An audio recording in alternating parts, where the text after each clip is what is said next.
Hi there, and welcome to All About Arduino. If you're just getting started with Arduino, it might seem a bit daunting, and so I've created this channel to give some introductory guidance and project ideas and so on to beginners. And so this video is for beginners. It starts out with looking at the background of what Arduino is, some history of what computing is. Then we go into the sort of language syntax and the main structures that you'll need to know and use. And then I go through an example program to create a Morse code generator. So we sort of start from the beginning and work our way towards a fairly straightforward and simple project. It's a fairly long video, but there is stuff. If you already know it or aren't interested, you can always skip ahead and come back and view the other bits as you wish. So anyway, let's get started.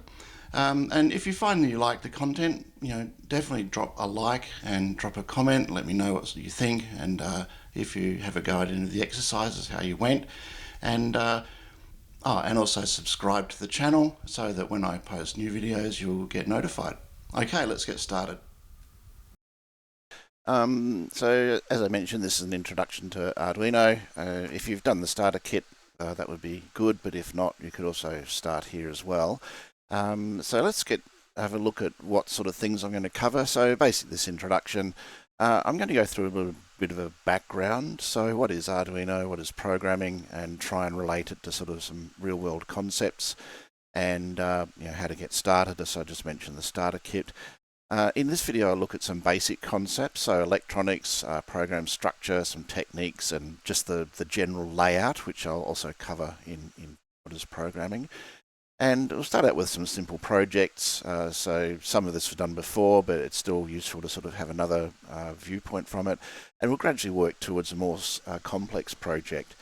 In fact, we'll work towards this one, which is a Morse code player. So it might look a bit daunting and involved, but don't worry, we'll take it step by step, and you'll find as we go that once you sort of learn a basic concept, like for example a function, then it's just going to be more of the same, and so we just sort of build it up. So it's kind of like learning how to use a Lego brick, and then you just have more of those Lego bricks and you can sort of connect them up in different ways and use them in different ways. So that's the full program. It's not terribly long, it's not terribly complicated, but it does use some interesting things. So let's just have a look at it.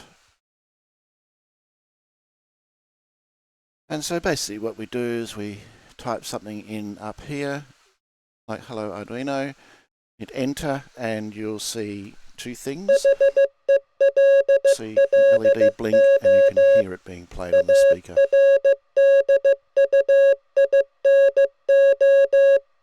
So the LED blinking is in time with the dots and the dashes, or the dits and the dars of the Morse code. Okay, so let's get stuck into it. If you're not interested in hearing about the background, by all means skip over it. Hopefully you will find it interesting and have a look at it. But if you're not, then by all means just use one of the bookmarks a bit further down in the video and just get stuck straight into it if you want to roll your sleeves up and get going. Okay, so what's an Arduino?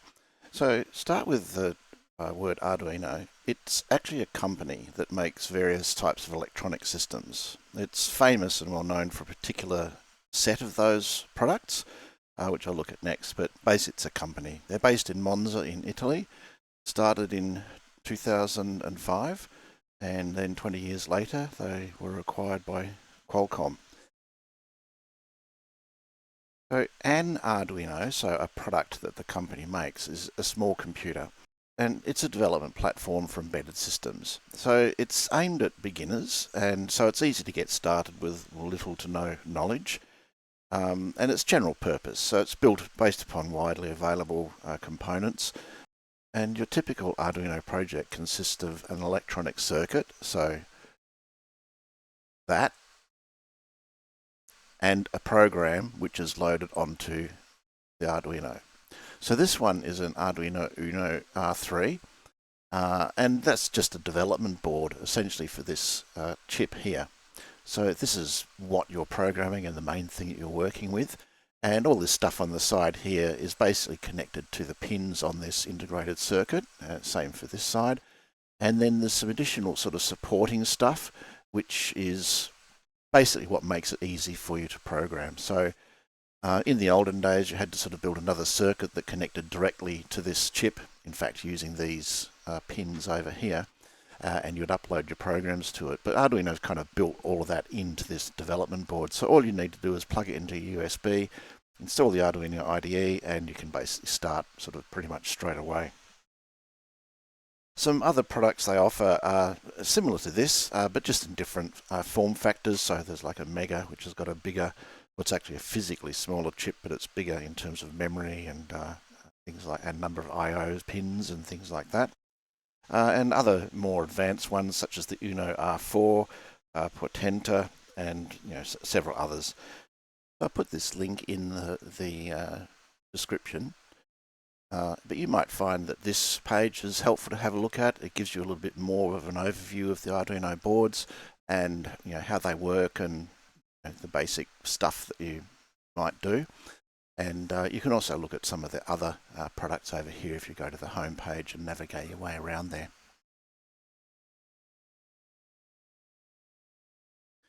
Okay, so if you don't have one yet, go onto Google and look for an Arduino starter kit. Typically what that means is you'll get the board, you'll get the USB cable hopefully, you'll get this little white thing in some form, which is a breadboard where you can plug in components, and the components you'll get in the starter kit, and there'll be instructions which tell you how to use those components and start making projects. And basically it gives you the ability to get started. It teaches you the basics of programming, and it also teaches you the basics of electronics, and you can build circuits like this if it has those sorts of components in it. So in this video I mentioned I'm going to build a Morse code project. So most starter kits will have everything that you need to sort of follow along with this video. I'll give the bill of materials a bit later, but you basically need a speaker, an LED, and a resistor. Alright, so let's have a look at what is programming.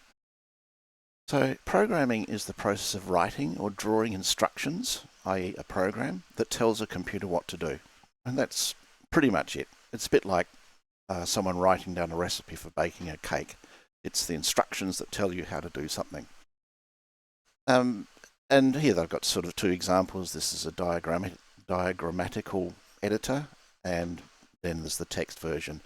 I personally find it much more convenient to use the text version because you can basically do whatever you like. With these, you're sort of limited to what you're able to access within the tool. You might also want to have a look at this wiki page on Wikipedia, which tells you a bit more about programming languages and what they are.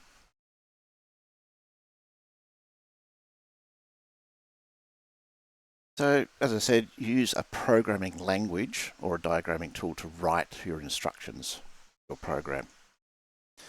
And most embedded systems, e.g. Arduino, are programmed using C/C++, which is actually two languages, but they're very, very closely related. But there are other options, and I'll look at a couple of those as we progress.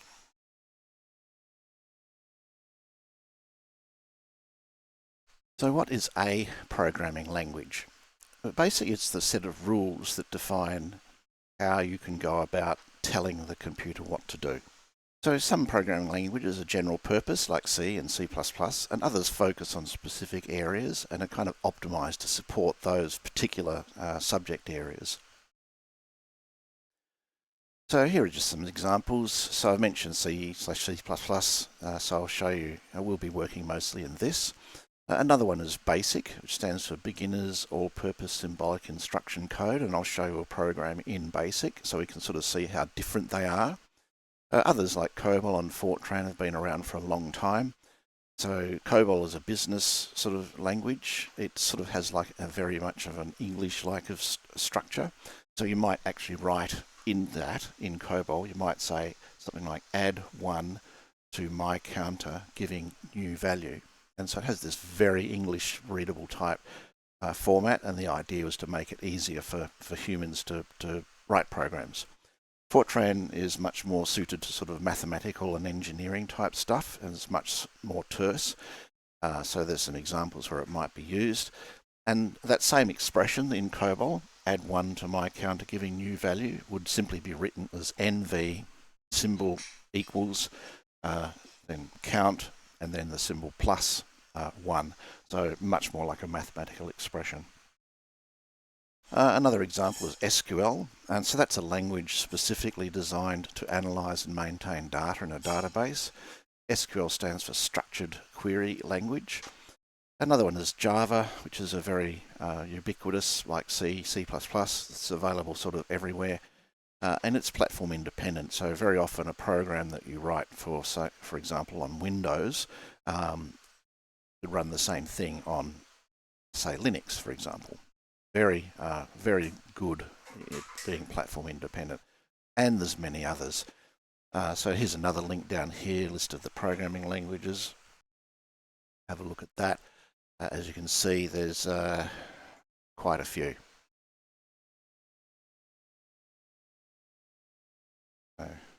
So SQL, so there's SQL, for example.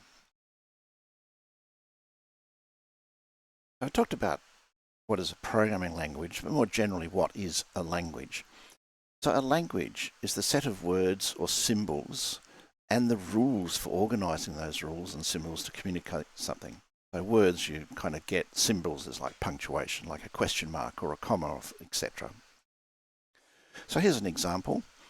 The squirrel runs through the zigzagging maze. So most people will be able to read that and understand what that says. Obviously, it helps if English is a language you speak. But it's also flexible, so you can actually rearrange it and it still communicates the same thing. So zigzagging through the maze, the squirrel runs. But there are rules. You can't just randomly put those words however you want, because it makes no sense. Through squirrel, the runs, maze, zigzagging, the. I mean, that's exactly the same words, but they're just all in a random order. So that makes no sense. So in computing, if we came across something like that the computer couldn't understand, we'd call that a syntax error. We're not following the syntax or the rules of the language, and so we'd get errors that would come up. So we'll look at errors a bit later on because that can be a bit confusing for beginners, and we'll look at how to sort of diagnose or interpret them and understand what they mean. But even if we get the words in sort of a sensible order, there's still the semantics. So for example, this is a valid sentence. It makes grammatical sense, but it's still nonsensical. So the zigzagging maze runs through the squirrel. So that communicates the picture. You can understand what it's saying, but it's nonsense because most mazes don't run terribly well, and most squirrels probably wouldn't stand still to let a running maze run through them. So this is what we would call a semantic error or a bug. And to sort out bugs, so what that means is the compiler will accept it, the computer will accept it, it'll try and do that, but it won't work properly. So that would be a bug, and we'd need to go through a process known as debugging to sort of figure out why our program isn't behaving properly. So an interesting aside, sorry, before I go into that, all of those concepts apply to programming languages as well. There's certain orders and punctuation that you have to include to get the meaning correct, and if you don't do it correctly, either the compiler can't understand what you're talking about because it's just gibberish, or it'll try and do the best it can and produce something that doesn't do what you intended it to do. So I was about to talk about a bug. So it's an interesting aside, where did the term bug come from? So there is a page here. Again, I'll try and remember to put the link in the description below. It has origins of the term computer bug. So I'll let you read through it yourself, but it's argued that it came about by Thomas Edison, who noted that bugs were attracted to his electrical stuff. But it probably became famous in about here in 1947, where a quite famous person, Grace Hopper, who actually invented COBOL, if my memory serves, noted their Harvard Mark II Aiken relay calculator wasn't working properly, and they noticed eventually, after trying to investigate the problem, that there was a moth, or now an X moth, that was stuck in the number 70 relay. and they actually logged this in the systems journal, and there's the bug they removed from the computer is preserved in the journal to this date. Anyway, have a look at some of those links. Hopefully you'll find those interesting. Okay, so let's have a brief look at the history of programming languages. So early computers, and there's a couple of examples here, ENIAC and Colossus, were programmed by physically building or assembling them. And so what happens, people would be tasked with hooking these wires up, and it's not so visible on the Colossus, but it's the same idea. There'll be switches and or wires that are hooked up, and depending upon how they hooked those wires up, that would turn on or turn off various things that the computer could do. And that was how they programmed it. They'd physically come in here and wire or assemble the computer to do a specific calculation or program.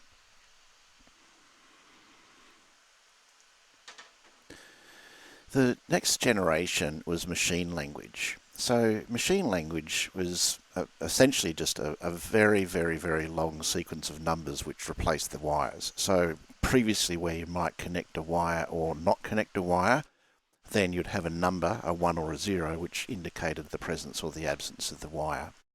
And you can actually still get kits today that provide this type of capability. So here's just one that I sort of found randomly online. There's lots of them available. This is based upon a CPU called a Z80, which is that chip there. Yep, that chip there. And then it's got some other supporting stuff like some memory and some I/O capabilities which allow it to interact with this display and these LEDs and also this keypad here. Well, if you look at how this worked, there's an example here on page 22. So when it starts up, you get a display like that. And then to key in a program, you have to type in this sequence of keys on this keypad. So PC, there's a piece, oh there it is, PC key. Then you type in 3E, so 3E, and then plus to submit that, then 0, 1, and then plus, and then D3, and so on, until finally you press go. And if you did that, then I assume that you'll see this 0, 1 on the GPO1 LED. So that's this set here. So presumably that means this red LED would light up. So where did these numbers come from? Well, here are the numbers here, 3E01, D340, so there's the numbers. And that corresponds to this program, which is our next generation. So this is called assembly language. And the reason that came about is because these numbers are, well, you know, pretty hard to understand. But what they correspond to is an operation of loading a value, so 1, into, I'm going to call it a variable A, and that's that set of instructions. So if you're not familiar with this notation, this is hexadecimal. So it has the digits 0 to 9, and then the value 10 is the letter A, 11 is B, and so on up to F, which is 15. And so this is a convenient way of representing the 8 bits of data, which is represented here. Notice the tiny little gap here. That's the distinction between the 3 and the E. So a 3 would be off, off, on, and E, I'm probably going to mess this up, but it'll be on, off. Yeah, that would be right. So we could see 3E if we had this one on, and then these 3 on. So it's a convenient way of representing these 8 binary digits or bits. But again, that's not so convenient for humans. It's much easier for us to have a mnemonic like this, which simply reads as load 1 into A. So in a more modern programming language, it would be something like A equals 1. And then this one out to 40H A is basically outputting the contents of A, so this number 1, to this memory location 40H, which if you go through the circuitry and follow how it all works, you'll find that 40H corresponds to where these LEDs are connected up to in the hardware up here. And as a result, you would end up seeing this 1 displayed here, and then it halts so it doesn't do anything else. Now that's a very simple program, it just does that. This is also a very simple one. I'm not going to go through what it does, but you can see here there's the whole lot more numbers that need to be typed in to make this work. Actually, it's not these numbers, it's these numbers, 3E01, D340. This is just the address where they should be going. So it's kind of like a check to see where it's going. And again, this is an extremely simple program. You think about Windows and you get, megabytes of code and images and stuff like that, but there's certainly megabytes of code. That's all of these. Now, no one's keyed that in. They've written it in a much higher level language, but that's machine code. So next was assembly language, and as I mentioned, that's these opcodes that make things a little bit easier to understand, so-called delay, load, DE -1, stuff like that. It's a bit more understandable. And this is probably the lowest level that people would typically use today. It's not that common, but it still has its use. Next came high-level languages, 3GLs and 4GLs. So we started with languages like C, C++, Fortran, COBOL, BASIC, things I've mentioned. Then 4GLs, which gave huge productivity improvements, but often were very sort of limited in where they worked. So, for example, SQL. Then 5GLs, and so on. And the whole idea here was that as we progress from wiring things up with wires to having the wires replaced with numbers, to then having opcodes or nomics that represent those numbers, and then sort of high-level languages like C and Fortran and SQL and so on. It was all designed with each increment to make programming more accessible to more and more people. There's some links there. I'll let you have a look at those by yourself.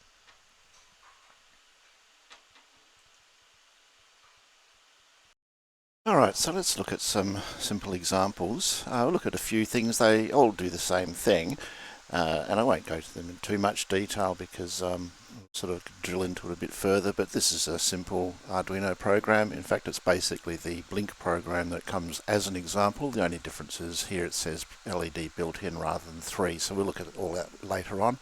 But what this does is it blinks an LED. Now, most programs have 3 parts to them. On Arduino, I only use the first 2. The first one is the setup. So the setup lets us do things that need to, well, as the name implies, set things up. And then the loop is the stuff that we sort of just keep doing endlessly in a loop. In this case, just turning the LED on and off. And bigger systems, computer programs like on Windows or Linux or whatever, they may also have a wind-up or a finishing sort of a section where you sort of close things down. Like if you had a file open, you might close it there or something like that. Since Arduino programs typically run forever until the power is turned off, we don't really have a wind-up type section. So it's just like set things up and then just do what we're going to do. So this is one that uses the HAL. So HAL stands for Hardware Abstraction Layer. And what that means is that Arduino have given us a set of functions like this digital write and this pin mode, and they have done what they need to do to make it work on different boards. Okay, so we'll look at one more variant of that, and that's this one. So this one is often what's referred to as bare metal programming. So it does the same thing. We can see it's got the same functions. It's got setup and loop here. But instead of saying pin mode 3, output, it's got this sort of rather cryptic notation here. So behind the scenes, for a specific model of Arduino, and in this case it's the Uno R3, these do the same thing. And the same here, it's got this cryptic port D stuff. That's the same as this digital write. So this is both of these, this one and this one are turning the LED on, and then this one and this one are turning the LED off. And then there's a delay period. So in this case, I've provided my own function, my delay, which just counts from 0 to 225,000. And that's enough to sort of get about the same sort of delay as this is.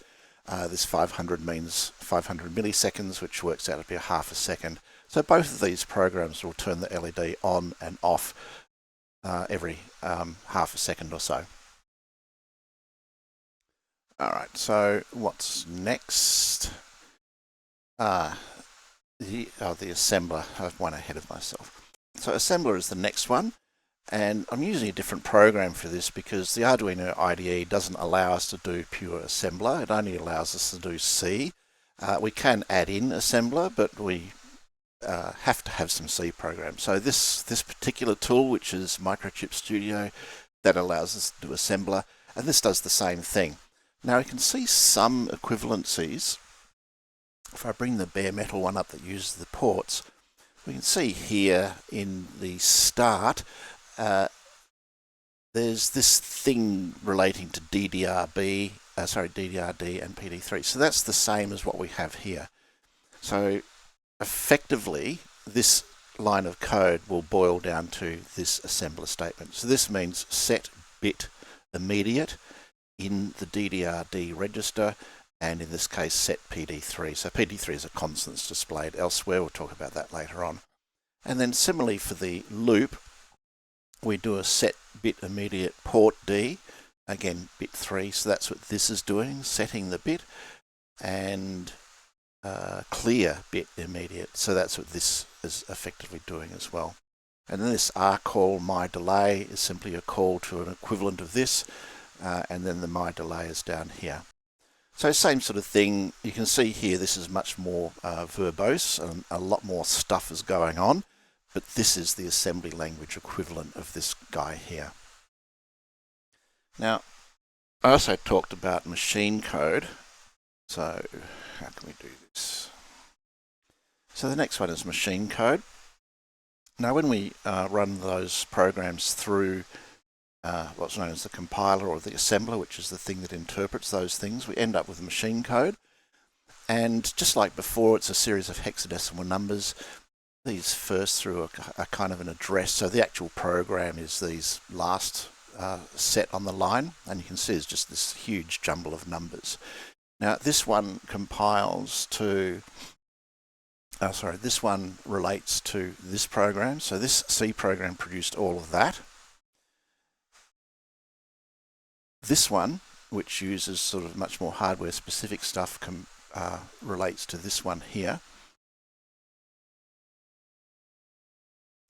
And one thing we can see here is that even though the number of lines here are about the same, well, I guess it's got this my delay thing here, but the size of the program is roughly the same. This one is actually much shorter.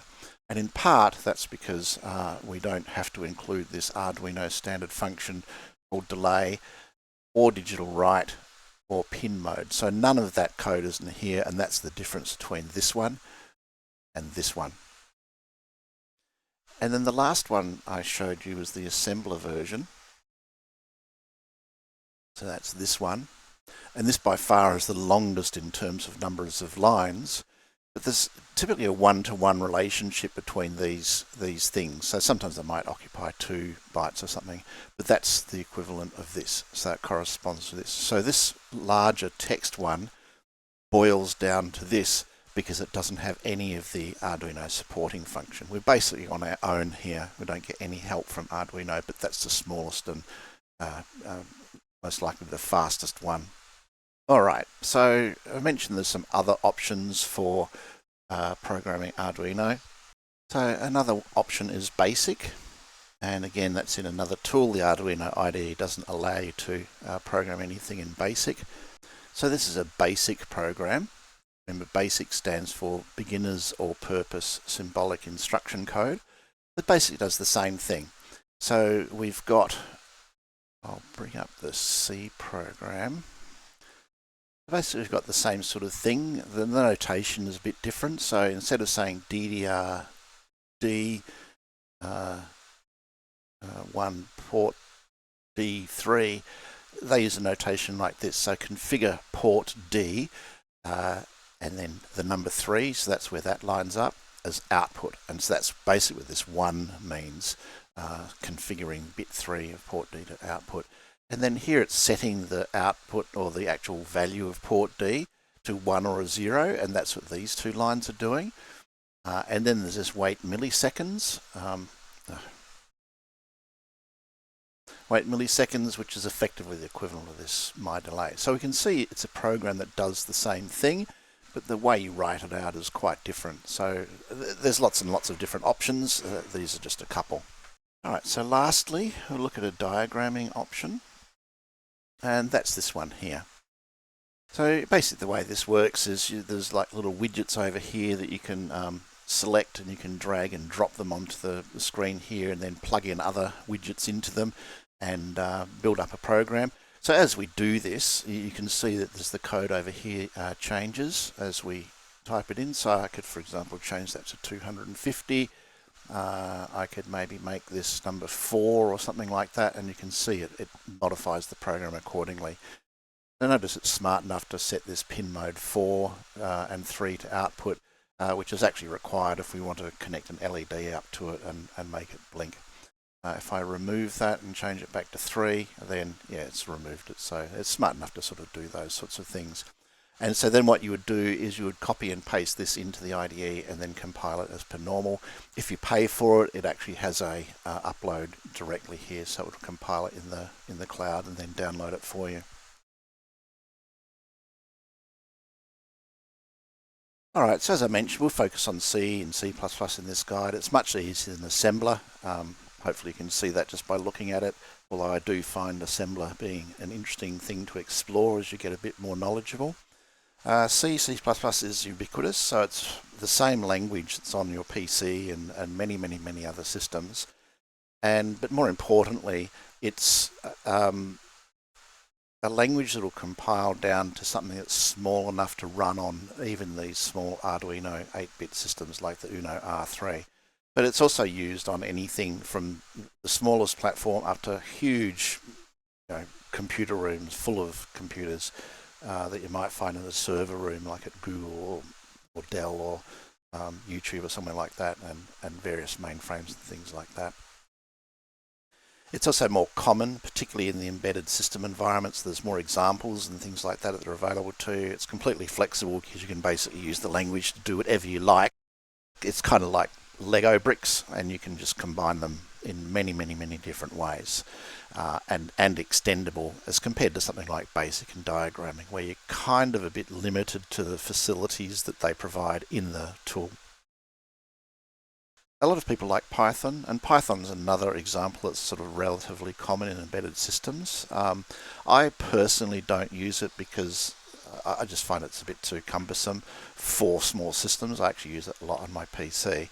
But it can't run on small systems, specifically things like the Arduino Uno R3, which is what we'll be using and comes in most starter kits and is much simpler to use. But it is an option for larger systems, such as ARM Cortex-based systems. So, for example, Uno R4, STM32 and things like that, and expressive systems, so ones like ESP32 and so on. Alright, so with that, I think what we'll do is we'll just get started. We'll start out simple, we'll look at how a program is structured, and gradually move forward and get our Morse code program working. Alright, so we get started having a look at the main project. And as I said in the beginning, the main project is going to be a Morse code generator. And that's the project here. So we have an Uno R3. You can use any Arduino or even a different system if you had one, like an ESP32. It should all work the same way. You'll just have to work out the connections for your specific system. We will need a minimum speaker and LED. Indeed, you can just get away with just using an LED or a speaker. Most starter kits will include an LED and show you how to wire that up. I'll put up a schematic a bit later on, shows it in more detail and go through the details of connecting it up. But first we'll just look at some language syntax type stuff so you can understand the programming, and because that's what this video is more about, which is the programming language syntax, how to use the various bits and pieces. Okay, so as I progress, I'll introduce the basic concepts and set you some examples to try. So I do have a go at trying them. That's the best way to learn, in my opinion. And then I'll sort of mostly go through the solutions. Not always, but mostly I'll try and give you some solutions. And if you haven't got any equipment yet, the best thing to do is get an Arduino starter kit. Doesn't really matter which one, but obviously the more stuff you have in it, the more stuff you can do. And so bigger is better, but also it costs more. Alright, so I'll start off by looking at the basics of the C/C++ language. So I won't cover all of the aspects of the language, but I'll cover the main things that we're going to be using in the main project. So this is the simplest C program you can have. That's this here. It defines a function called main, and this is actually defined in the C/C++ language specification, that main is what's known as the entry point. So the compiler will be looking, for a function called main, and that's where it's going to transfer control to your program after it does some initialization and setup type stuff. Now this function is the bare minimum. It takes no parameters. It has no code in its body, and this is an important concept here. These curly brackets here, these are blocks or bodies of code, and it's inside here that we put our stuff, what we want it to do. That's where our instructions go. And the fact that it's got void here means that it's not returning anything. So in short, this is a do-nothing program. Here's an example of how we might compile it. This is not Arduino. This is outside in something called Linux. There's the program. This is the command that we use to compile it, and then we run it. And because there's no instructions in it, it's just completely empty. It does nothing, so it returns. That's it. That's the simplest program. If you use the Arduino IDE, you won't see this main function. And the reason for that is because Arduino actually provide a main function that does some stuff for you. And so we'll look at that briefly. And so here's that same function, but now it's got some code in it. And so you can see here, this is a call to another function. It's called Arduino initialization. And I've put no parameters there, so it just does this. And there's some stuff in the Arduino environment that it needs to set up. So for example, there's a function we'll look at shortly called delay. So it needs to set that up so it can start managing the timers and things like that. Then it calls a function called setup, and then it's got this statement here, while true. And so what that means is while true, so forever, it calls this loop function. So we could look at this a bit more explanation. So two of these functions are of interest to us. So the one called setup, which is that one, is called once, because we go through the process, the program goes through the code sequentially. So first of all, it'll do this, then it'll do this, and then it'll do this. So setup is called once, and as I mentioned before, that's where we do our initialization and setting things up, as the name implies. And then loop is called repeatedly. So while true, so true is always going to be true, so while something is true, we just call this loop function. Now, what you need to supply in an Arduino program is both the setup and the loop functions. And so your code goes into both of these. And note that you do not provide the main function yourself when using the Arduino IDE. Some people like to use other IDEs, and that's perfectly fine. You get the same result. And some of those you do have to provide the main function, and therefore you'd have to do all of your own initialization. How does this relate to what we've already seen?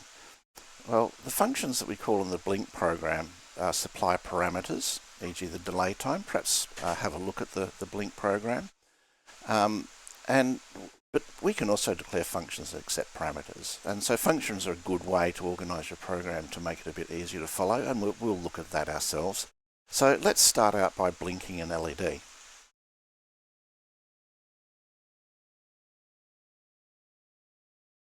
Okay, so here's our Arduino. This one's an Uno R3. So what can we point out about this? So this chip here that's the MCU. So that's the main thing that we're working with. When we compile and upload our program, it goes into here and it runs inside this chip. And then these little pins on the side of it are connected mostly to these headers or breakout connectors. And so it's to these headers is where we connect up our circuit. This other stuff is just supporting stuff that helps make it easy for you to use it. So you can just plug it in, and this has capabilities of receiving new code and putting it into this chip. So the main thing of interest is this chip here and then these connectors on the side. So I won't go into too much about these because I want to sort of keep it fairly simple. But we'll use some power, which is on this side here. You can actually see, hopefully, there's some markings there.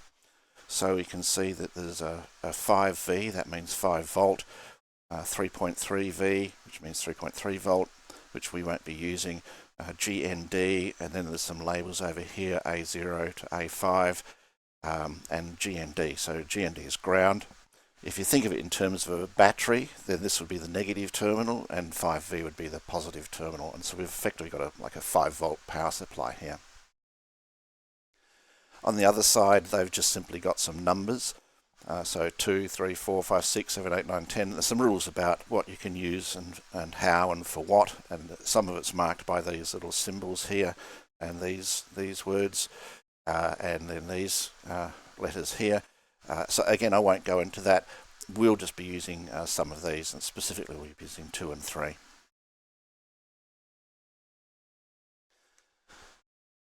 Okay, so when wiring stuff up, always have it unplugged, so no power. And to connect our stuff, we'll use this, a little breadboard. And simply, the way the breadboard works is there's kind of like wires interconnected underneath here, and there's 2 sets. There's a pair of parallel wires that run underneath here. So there's one that runs along here next to this red line and another one that runs along here next to the blue line, and that's the same on this side, the blue line and the red line. And you can see there's a little annotation here for plus and minus. So the idea of these is you connect your power up to these, and that's used to make power available to the various components you have in the center of the breadboard. Now in the center, the wires underneath are perpendicular to here, so they actually run across these rows here. So that's row 1, that's row 2, and it's broken here. So the idea is that you could put something like this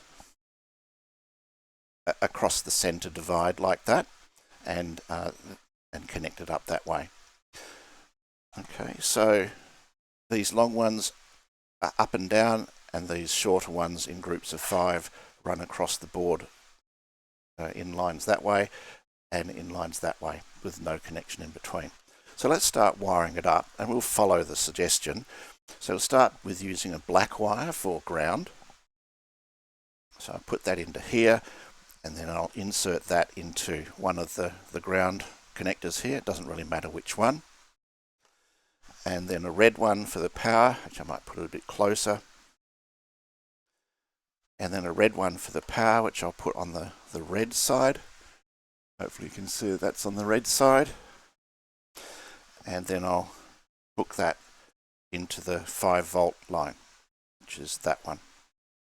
Okay, so I use red and black for convention, so black for ground and red for the 5 volt in this case, and that sort of matches the color here.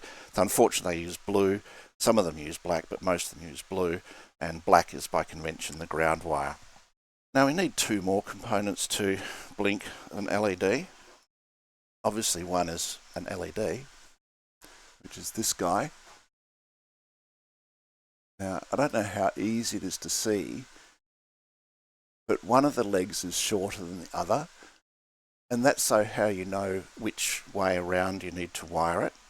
So the long leg is the anode and the short leg is the cathode. And so the cathode is the side that needs to go to the ground side of your circuit. And the long leg is the anode, which needs to go to the plus side of the circuit. I don't know if it's convenient to remember it this way, but if you imagine that you chopped off the little extra bit, then you could use that to make a plus. So that's maybe one way of remembering it. Now the other thing we need is a current limiting resistor, and we have to wire that up in series. So I've described that here in this text, but this is the circuit that we're going to do. So this is a proper schematic, and so it shows a resistor, it shows out of port 3, which is this one over here. We have a wire going to the LED, which then goes to this resistor, which is 680 ohms, and then that connects to ground. And that's depicted here as well. So I'll just wire that up. Now note this diagram doesn't have the red wire. I've connected it, but I won't be using it just yet. We'll use that later when we set up the speaker. But I'll use these wires to, I'll use a green one to connect pin 3 to the anode side of the LED, the long leg, and then I'll use the cathode side to connect to the resistor to the ground line.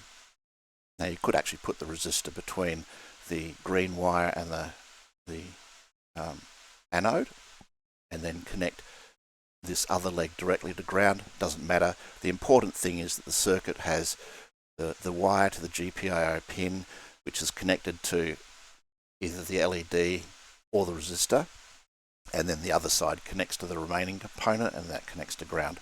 So I'll wire it up like that. I think I shall start with the resistor, and I think I'll put the resistor here.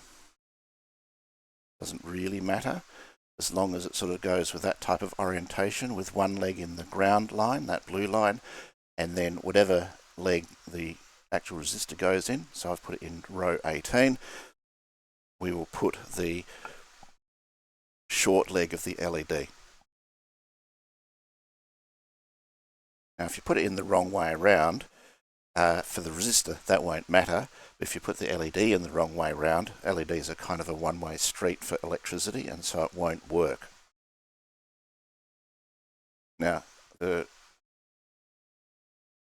anode leg of the LED is in row 21, so I'll put the green wire in row 21, and then I'll connect that up to pin 3, like that. Okay, so we're ready to go. Now before I plug it in, before I plug in the Arduino, I should probably check that the circuit is right. So pin 3 goes to here, which goes to the long leg on the LED, because I remember that from how I inserted it. The short leg comes out here, connects the resistor, that connects to the ground line, and then the black wire connects to the ground in on the Arduino. So that all looks good. When you plug in a new Arduino, and it's probably going to be a bit hard to see in this light, maybe I'll just turn the lights off. Yeah, hopefully you can see this little LED blinking here. That's courtesy of a default program that's loaded onto the Arduino. And typically this is connected to pin 13. And even though I said don't change the wiring with the power on, if I relocate this wire to 13, then our external LED will blink in unison. All right, so that indicates we've got the LED the right way around. If I did remove it and put it the other way around, then it won't work because it's back to front. As I said, it's a one-way street, so we need to put it in the correct way around, and that's confirming that it's worked. All right, so I just unplug that and move this lead back to number 3, plug him in again, and that's the circuit for this stage. They're ready to go.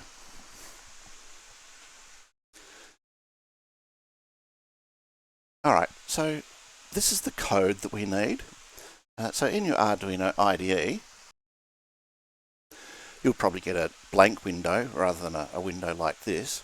But if we said File and New, then it'll give us that. And you notice that we have the void setup and the void loop just as before. And there's actually a helpful comment there which says put your setup code here and put your main code here to run once or repeatedly. Now you can delete those if you want. I will, because I'll cover comments later on. Yeah, so there's our minimal program, and that looks pretty much the same as that. So we need to fill in our code.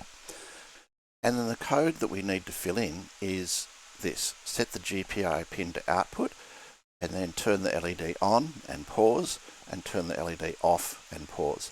Now I have actually shown this program a few times through the video, so perhaps go through and try and find it and have a go at doing that by yourself. It's helpful to actually type it in because then you sort of get a feel for it, and also if you get any errors, refer back to the code that you've seen and try and get it to work correctly. For example, if we just typed in some gibberish, remember I mentioned about syntactic and semantic errors. then we'll see some error messages because that just makes no sense. Now it does want me to save it first, so we'll do that. I'll create a new folder. I think I'll call it basic blink, save that. And we've got an exception. I think I'll just try that again. And now it's worked. Sometimes you do get things like that. That's not the error that I was looking for, but this is. And so it does actually give me a message here. So if you get a message like that, go back and look at what is in the video or where you're getting examples from, and just try and see if you can see a concept. A bit of a spoiler alert, this number here is the line number. So line number 2, that's where the gibberish is. And this number here is the column number. So that's column 1, that's column 2, that's column 3. So that's where it's sort of gone off the rails, and it also gives you a bit of a pointer. Again, I'll look at this in a bit more detail later on. But have a go at doing this. Hit pause. I'll wait here until you come back. Okay, so how did you go? Anyway, let's go through it together.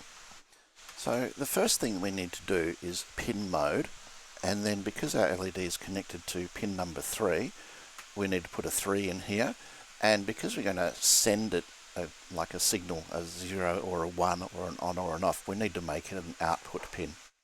So now the question is, well, how do I know? Where does that come from, and what are these values? So the short answer to that is Google, unless you've already bookmarked it. And if we do that search for Arduino language reference, then hopefully the first one will be the correct one. And so we see this docs.arduino language reference. So that's what we're looking for. And obviously if I click on that, that'll take us to the URL, and this is where we see it. Now there is a lot of information here, but this is where it comes from. So the function we're doing here is pin mode, and we can see pin mode here. And depending on how you went before, you might see there's also a digital write here, so we can look at that as well later. But if I click on the pin mode, then there's some information here that tells you how to use it, and there's also the syntax or the reference. And so it's pin mode, and note that it has a capital M, so C is case sensitive. If you put a little m here, you'll get an error. And then it's the pin, so that's the number of the pin, so that's the 3, and then the mode, and so here we have the mode, and there's these 3 options, and we're using output. And we can see here there's a guide about digital pins, which looks like it's broken. That's unfortunate, which gives you more functionality, but so maybe Google can help with that. And then there's an actual code example. So that's setting pin number 3 to output. The next thing that we need to do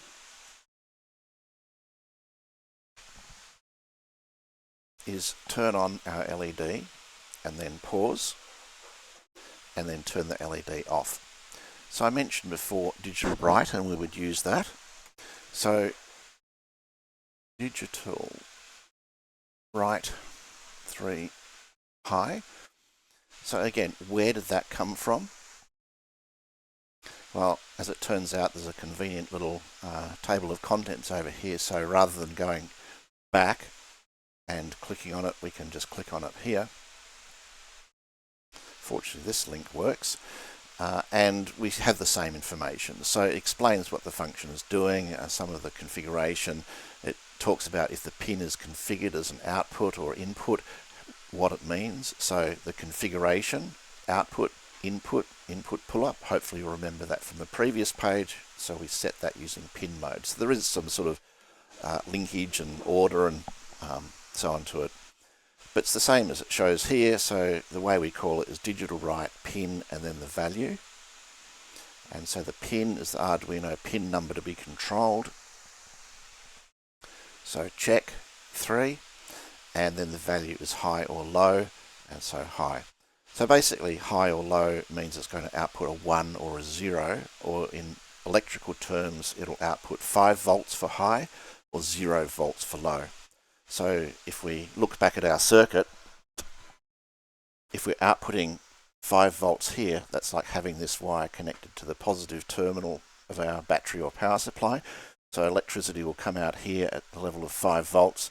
It'll pass through here, and then it's connected to this ground, which is the negative terminal, so basically electricity will flow. If we set it to low, which is 0 volts here, and 0 volts is effectively the ground, then there's no ability for the electricity flow from here because both sides are 0. So electricity kind of flows from the positive, i.e. high value here, to ground. And now that raises an interesting question, is can I connect the LED to this plus side, and then when this is low, would that turn the LED on if I put it the right way around? I'm not going to do that, but perhaps you can look that up yourself and see if you can. Tip, this would be called inverted logic, because when I set the digital right to high, both sides would be 5 volts, so there's no potential for electricity to flow. But when I set it to low, this one will be 0, so electricity could, in theory, flow through the circuit to there. Now, I'm going to tackle this part first, right, because our spec was to turn the LED on and turn the LED off. So since we've got this whole on-off thing going on, I might just address that first. And so that's the other option here, high or low. Can I get both of them maybe like that? I think that can work. Yep. And then we need to pause. So how the heck are we going to pause? Well, let's go back to our language reference. Go back.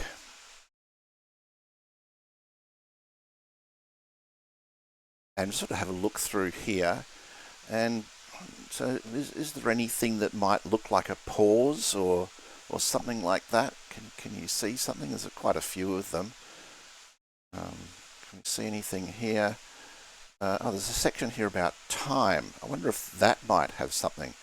So it looks like there's 2 here. They don't call it pause, but they do have delay. So what if we click on that one? So it says pauses the program for the amount of time in milliseconds. So 1 millisecond is 1/1000th of a second, specified as a parameter. So this sounds promising. So the way we use it is to call delay with ms. And if we look at the parameter definition, ms is the number of milliseconds to pause. And so that looks promising. Let's give that a try. So delay. How long do I want to delay for? Remember, this is 1/1000th of a millisecond, so I'm going to put 500. So that should be about half a second. And I'll repeat that there.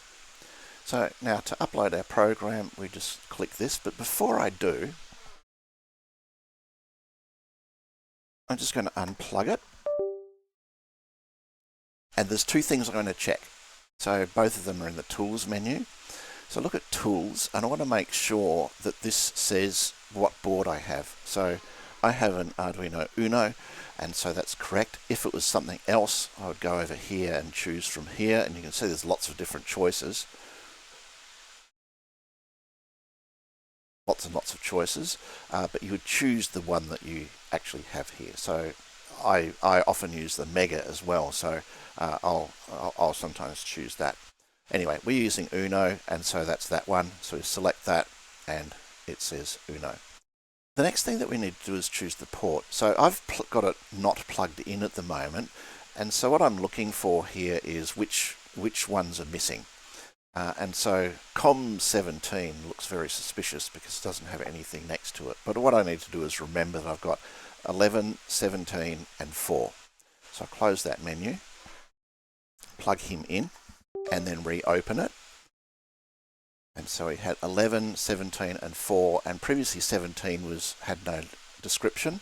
That doesn't always give a description, but it does now. So that's the one that we want, because that's the one that's kind of lit up since we've plugged in the board. So I'll choose that. If I had left it at something else, then that would just attempt to upload the code to one of these other Arduinos that I've got plugged in. And that would be undesirable because these are doing other things. Alright, so once we've selected the correct board and the correct port, the next thing we can do is upload. So there are three ways we can do it. We can go to Sketch and choose this menu option. We can click or type Control U, or we can click this button here. So I'll click this one. You can see there's a little annotation there that says upload. If I move the mouse, it'll go away, but it's just there. If I click that, then what it'll do is it'll build or compile our program, converting it to the machine code that we looked at before. And if all is okay, then it turns red, unfortunately, which is sort of implies that something's gone wrong, but it's really just a second phase of it. Wish they'd used a different color, but they didn't. They used red, and this red part is the actual uploading of the code. And as you can see, LED has magically started blinking. So isn't that cool?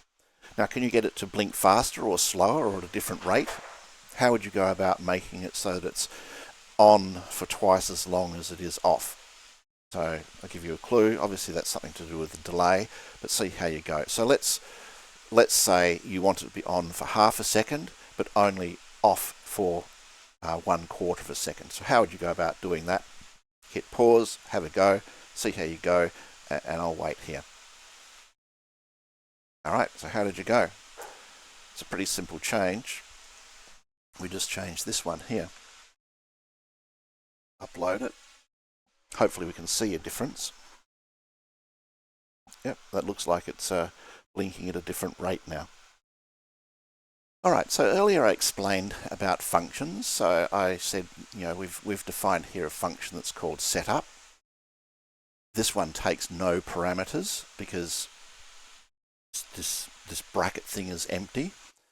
And this void means it doesn't return anything. If we go back to this documentation here, you'll see here returns, the function returns nothing, right? As opposed to, let's pick something else. So this is a trigonometry function.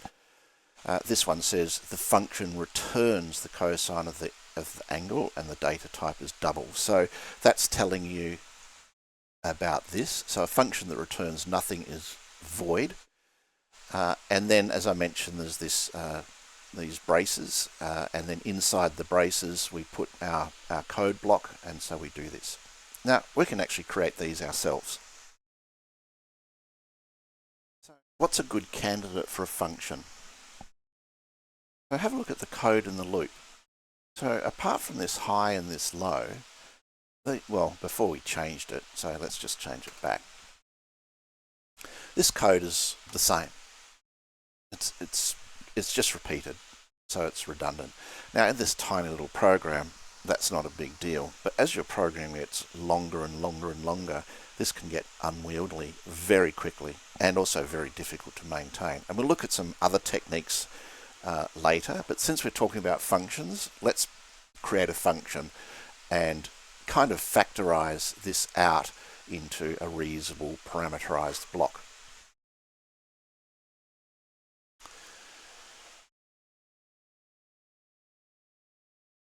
So, as I said, this is a good candidate for a function that accepts a parameter, in specifically the setting, the high or the low.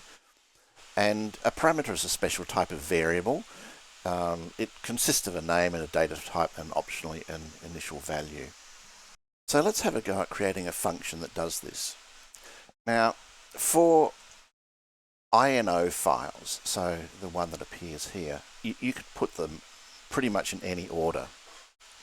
Now there are rules, they have to be outside of a statement block, so notice that if I put my cursor here, it's highlighting this one that shows where the matching bracket is. So for example, I can't simply define my function here. That's not allowed, that's against the rules. It has to go outside, but I can put it here. Or if you're using straight C, there is actually an order. You have to define things before you declare them. Sorry, you have to define or declare things before you use them. So since I'm planning to use my function here, I want to declare it here, mostly out of habit. So it's a good habit to declare them first before you use them. But as I said, in the case of an INO file, which is the Arduino default main program file. You don't need to, because it does some magic behind the scenes to make random ordering of function declarations work. Anyway, we'll put it here. I'm going to call it set LED and pause. Now, as I said, we have to have a return type. You can't just leave it blank like that. And at this stage, I don't think we're going to want to return anything. So I'm just going to make it void. Later on, we'll look at functions that do return some things, so we'll just leave it as void, because all we're going to do is digital write and delay. That's it. So with that, let's copy and paste that here. Also, ordering indentation is helpful if you can sort of keep that in track as well. We'll see a bit later why, but it's a good habit to try and keep things aligned like that. Now, we want to pass this high. We don't want it to be high. We want it to be a parameter, so we can specify high or low down here. If I highlight this and press Control and slash, then Arduino will do, the IDE will do this for us. And again, I'll cover comments later, but that's basically disabling that code. But I want to leave it here so we can see it. I think we can also see that here in Edit. Yeah, there we go. Comment, uncomment, Control plus slash. So whatever's highlighted will be commented or uncommented. So if I hit Control slash again, it'll uncomment it. So I can just keep swapping that as much as I want. So I want to leave it like that. I'll do the same for this. Now, what we want to be able to do is call our amazing new function, set LED and pause, and I want it to be high. Okay, and then similarly, but this time low. Now, so how do we get our function to receive this? And as I mentioned, that's a parameter. So our parameters definitions go here. And I mentioned it's a special type of a variable. So we haven't really covered variables, but we'll come into that. But there's a type, so int for integer, and a name. All right, so we're going to take a parameter called setting, which is an integer. So why did I pick int? Well, we'll go back over here. And because we're going to use it in our digital write, I'm going to look at this and see what it says here. And unfortunately, it doesn't give us the data type.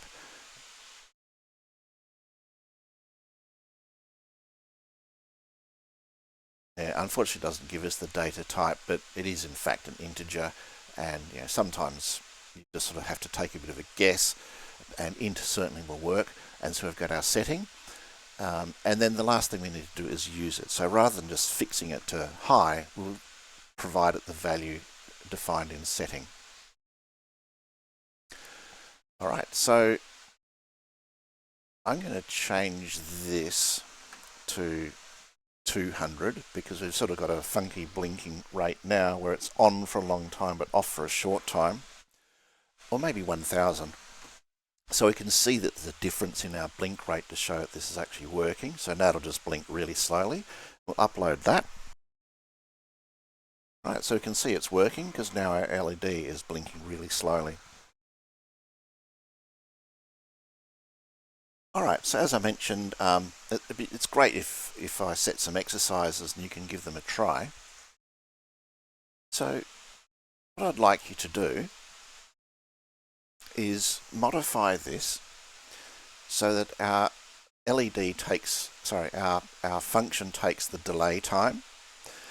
And also, if you're up to it, make it so that the function takes the pin number. Right, so this will be two separate changes. Make it so the delay time is a parameter, and then make it so the pin number is also a parameter. So we won't use this, but just as an exercise to see how you go. Now, if you're feeling up to it, make the delay time parameter optional, and if unspecified, defaults to 1000. So if I called it like this, then it would be delay for 1000, Otherwise, it'll use the time that I specify. So this will be the sort of long on, short off type scenario. So yeah, pause it there, see how you go. This one is a bit of a stretch challenge, so if you can't do that, that's fine. I'll show you the solution shortly. All right, how did you go with that? So let's start with this.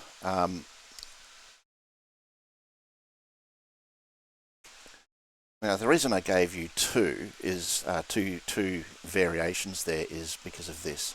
So a significant thing is here is what data type did you use? If we go back over here and again find our delay function, which will be somewhere, there it is, delay.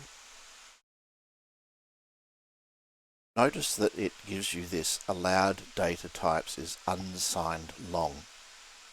Okay, so if we wanted to put delay time, we should make it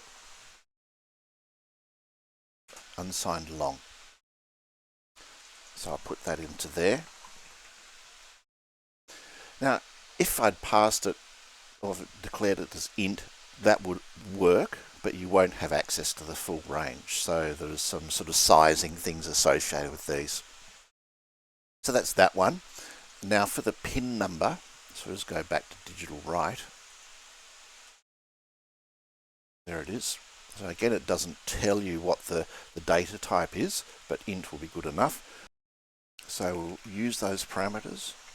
Didn't know, and I've already used delay time. Now, just while we're here, you notice that we've sort of got a bit of a rainbow going on. The Arduino IDE has a fairly simplistic attempt to identify different things. So words that are part of the language are typically this, I guess, what color is that? An aqua color. So int, unsigned long, stuff like that. Words that are a function that's sort of provided externally, such as pin mode and delay, are typically encoded in red.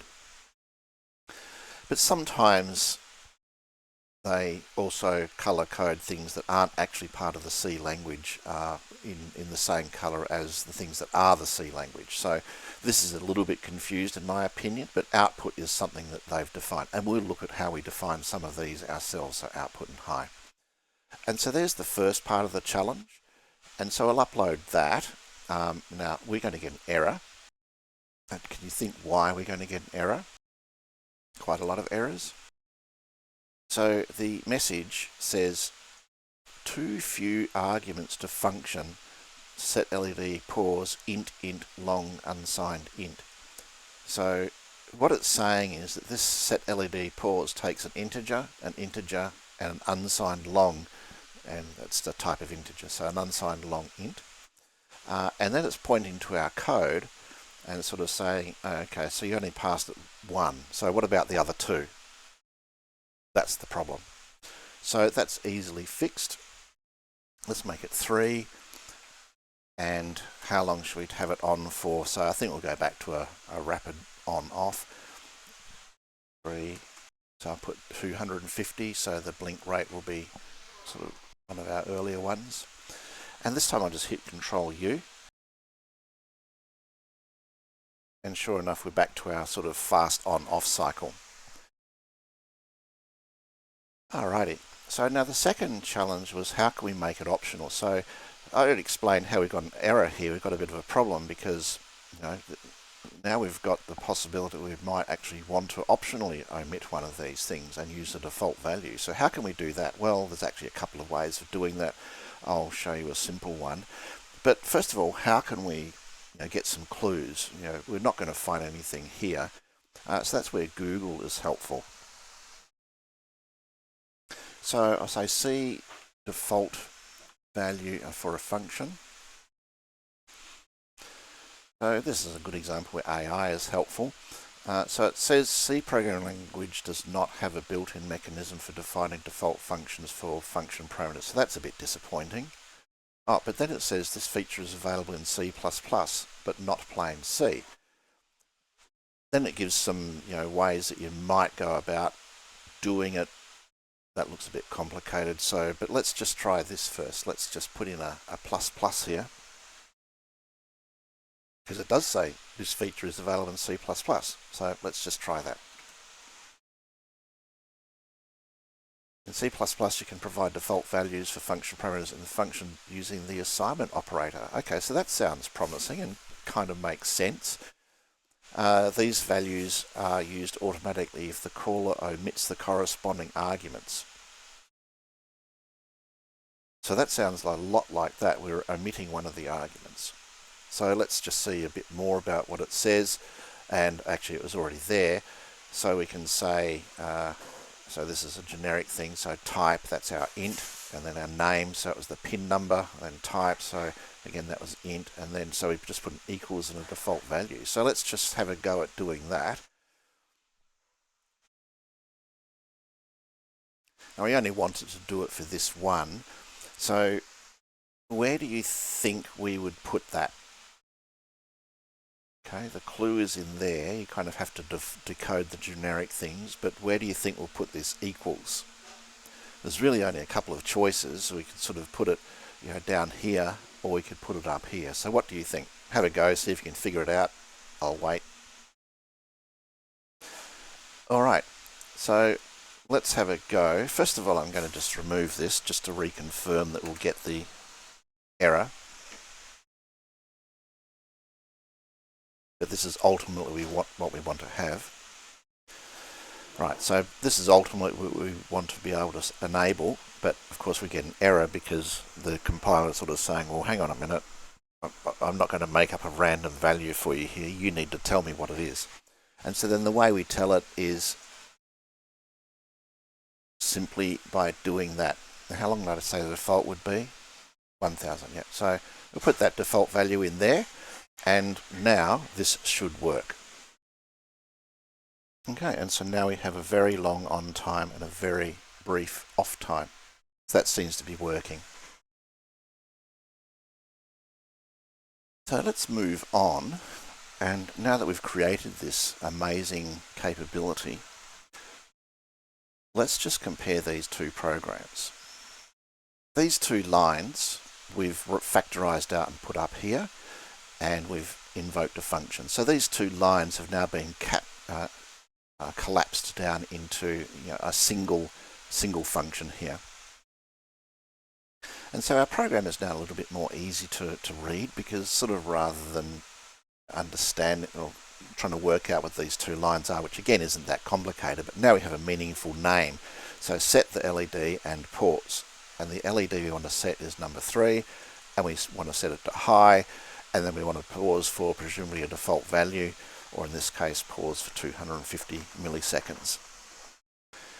But let's just say we wanted to have a sort of rapid blink, sort of a flickering type thing.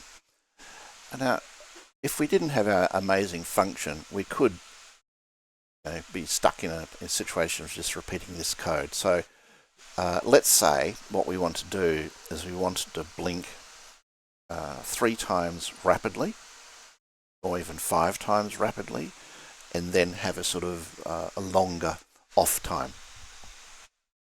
So that would mean if we didn't have our function, we would repeat this 5 times, followed by 1 off. So that would be a pretty long program and rather complicated to follow.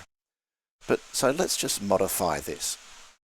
So what I might do is have it so it blinks or flicks for 100 milliseconds, and I'll do that 5 times. So there's 1, 2, 3, 4.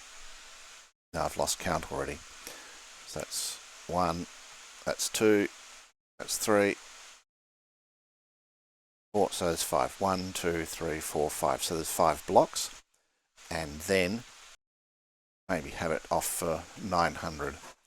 Now I could just combine these two and just have it off for 1000, which would be 1 second, which would be our long off cycle. But I'm going to leave it like this for now, because this will tie into what we're going to start doing shortly to basically make this one a bit simpler and more readable. And so I don't have to sort of count, well, how many have I done and lost count, so I didn't have to sort of do this sort of formatting. So what have we done here? Well, we just turn it on and off very quickly, then repeat that, so it should flash off and on, and then we leave it off for a somewhat extended period of time. Actually, why not just let's just use the default here. So like that. So now it'll be off for the 1000. So I'll upload that and see what happens. And so now we can see it's blinking quite quickly, or flashing 5 times. You count it, I can't, and then off for a period of time. Alrighty, so hopefully that makes some sense. Let's move on to something else now. So sorry, there's the instructions for what I was proposing that we do. So that's what we ended up, 200 milliseconds for an on-off cycle. And since that occurs 5 times, we've got a 1 second flickering and then off for 1 second. So that was the specification. So I've mentioned comments a few times. These are basically notes that you can add to your code to make it a bit easier to remember what's going on and explain things. So there's 2 types of comments. I've used the single line comments to comment out some code and things like that before, but there's also block comments. And the difference is that a single line comment, as its name implies, is a comment that just is for 1 line, whereas block comments can span multiple lines, so it's good for longer descriptions. A rule of thumb or a guideline, as a sort of a best practice, is that comments should explain the code, not reiterate it. So let's look at this example. Don't worry too much about the code. This is from our main program. But we can see this thing here for int I equals 0, I less than 54, I++. So we'll look at what that means a bit later on. But you can sort of maybe guess that it's going to do some sort of a loop with I going from 0 to 54, or 53, because that's 1 less than 54. So that comment there I've labelled as bad, loop with I from 0 to 53, because that's just basically restating the code. On the other hand, this comment, which is in my opinion better, says loop through the Morse code database searching for the user's character. So I feel that explains more clearly what this is about, even if you can't follow the code yet. This one explains what's going on, and then you can drill down on the code, whereas that just doesn't tell you anything more than what this for statement says. So these 2 are examples of single line comments, as is this one and this one. And then this one here is an example of a multi-line comment. So this one expands 3 lines. It starts here and it starts there. One thing to note about comments is that the compiler ignores them. So as before, when I commented out some lines of code by, for example, selecting 2 lines and then hitting the Control/ to comment them out or uncomment them, if they're commented out, the compiler will ignore them. So there's the original example there. It's not doing these ones, it's ignoring that stuff. Let's add some comments to our program. Now I'm not going to bore you with watching me type them in rather poorly, so I'll just copy and paste them. So a good example of a comment is to describe what your functions are doing. So I'll put this one in here. I've given it the function name, set LED and pause, then just sort of a bit of an underline for it, explain what it does briefly, sets an LED to the specified state and pauses, and then the parameters. So there's the LED pin, so I called that pin number, the setting and the delay time, and also put in here some comments about what the values mean, and in this case the default value. Now interestingly, you probably won't do this, but if you format the comment properly, you can use a tool to extract the comments. So one way of doing that is by marking it with 2 asterisks like that at the beginning, and then automatic documentation tools can extract this and produce you some nice web pages. So an example of a tool that can do that for C and C++ is a tool called deoxygen, all one word, deoxygen. Or maybe it's doxygen, as in docs generate, I don't know. Anyway, That's actually quite convenient, particularly if you're going to deploy your code. So that's an example of a block comment that defines that function. Another one, which is possibly a bit less useful, is to put that one in there. I'm going to delete these now. I think we don't need those anymore. Rapidly flash the LED 5 times for the on cycle. And so that's more or less just repeating what all of that code is doing. So it's not a great comment, but it's another example. Just one last one. Now leave the LED off for the default period. So together, these probably explain a little bit more. So this is the bit that flashes the LED 5 times, and then this is the bit that leaves it off. So sometimes they can work together to give you a bit better picture of what's going on.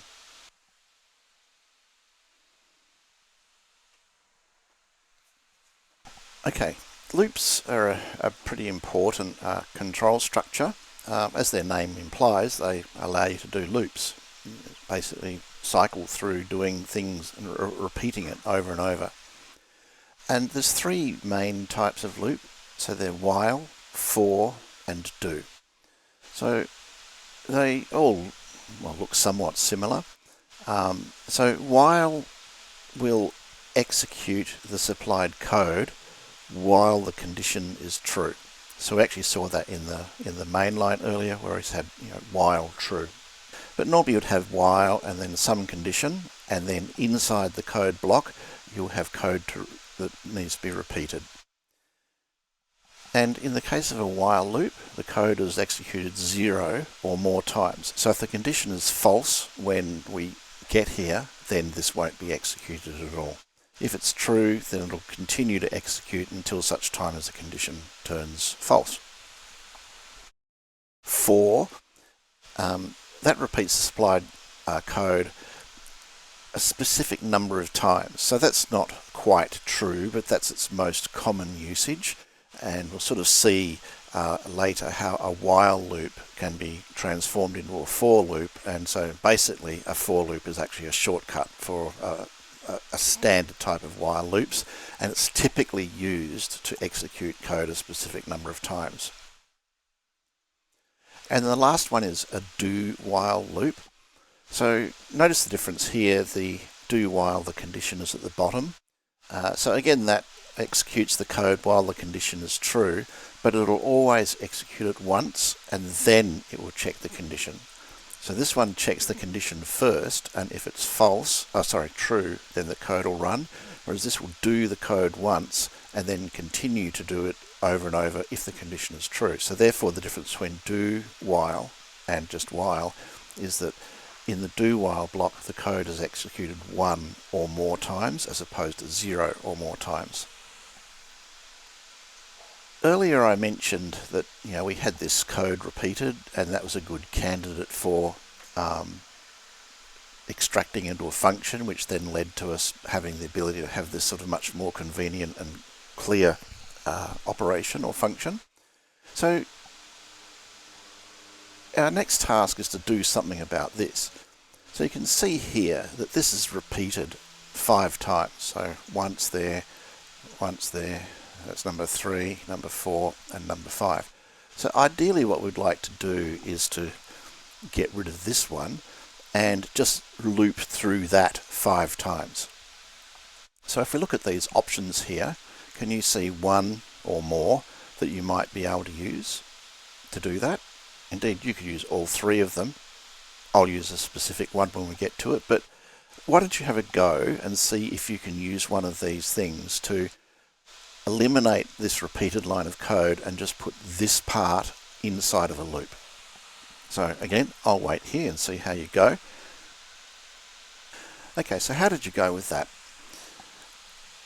Let's have a go together. Now I'm going to do it twice. So I'll start out with while, because remember I said that the for loop is actually like a shortcut or a shorthand notation of creating a proper while loop. So I'll do it with while loop and then see how that transforms into a for. I'll move this here so we can see the structure here. And the first thing I'm going to do is I'm just going to delete that. That serves no purpose anymore. So what I'm going to need to have is some sort of a counter so that I can count up to 5, and then when it gets 5, I'll just stop. So I'm going to declare a variable, and I'm going to initialize it to 1. So what we're doing here is we're declaring a variable called CNT. Its data type will be an integer or int, and it's initially going to be set to 1. And in this particular case, with this particular definition, every time the loop is entered, this variable is recreated and it's initialized to 1. So every time we enter the loop, we'll set count equal to 1. And so next I'm going to use this while statement. So while count is less than or equal to 5, do this code. So what will happen is, hopefully, if I can get it right, count will be 1, that's less than 5, so we'll do this. Now I mentioned about indenting is good, so it's typical that we would indent code inside a sub-block of code. And so an easy way of doing that is if I select the text that I want to indent, I can just hit the tab key and then it'll indent it. If you go too far, you can hit Shift Tab and it'll unindent it. So just enough indentation, like 2 spaces, is enough, because that clearly shows that this code here is under the control of the while. That's the whole point of doing it. Also remember I can click on the brace here and it shows you the highlighted one, so again that shows that this brace is enclosing this particular code. This is very handy for certain types of errors that you might get. Now as you've been observing, you'll notice that all statements end with a semicolon. Now so statements that require a statement block like this, you don't need to put a semicolon. You can put one there, but you don't need it. And in part, it makes it a bit confusing, but the C compiler understands that this is the end of the block because it's enclosed by these brackets. Whereas to separate statements, you do need to have the semicolon, otherwise the compiler can get a bit confused about, if we didn't have the semicolon there, then this is what the compiler sees, and that's a bit confusing to it. So we need to have the semicolon. Indeed, we could write this like that. It's not good. It's best to put one statement per line, but you can actually do that. That would work as well. So you can try some of these things out. And so that's pretty much it, except for one problem. Can you see what the problem is? Just have a bit of a think about it. Did you figure it out? Yep. How does count become 5? How does it get incremented? Well, we just have to increment it like this. This is one of many ways of doing it. So what this is read as is take the previous value of count, which initially is 1, thanks to that, add 1 to it, and then put that result back into count. So now count will be 2, and then this we reach the bottom of this, so it comes back up here and checks the value of count. So 2, that's less than or equal to 5, so we'll do this again. Then count will become 2 plus 1 is 3. So now count is 3. Come up here, count is less than or equal to 5. So we'll do this again. Then count will be 4. So come up here and do this again. So now count will be 5. So hopefully, I've lost count, but hopefully that's the 5th one. And now count will be 6. So that's greater than or equal to 5. So now it doesn't do this anymore. It will come down here and continue on with the rest of it. So now we have the to off.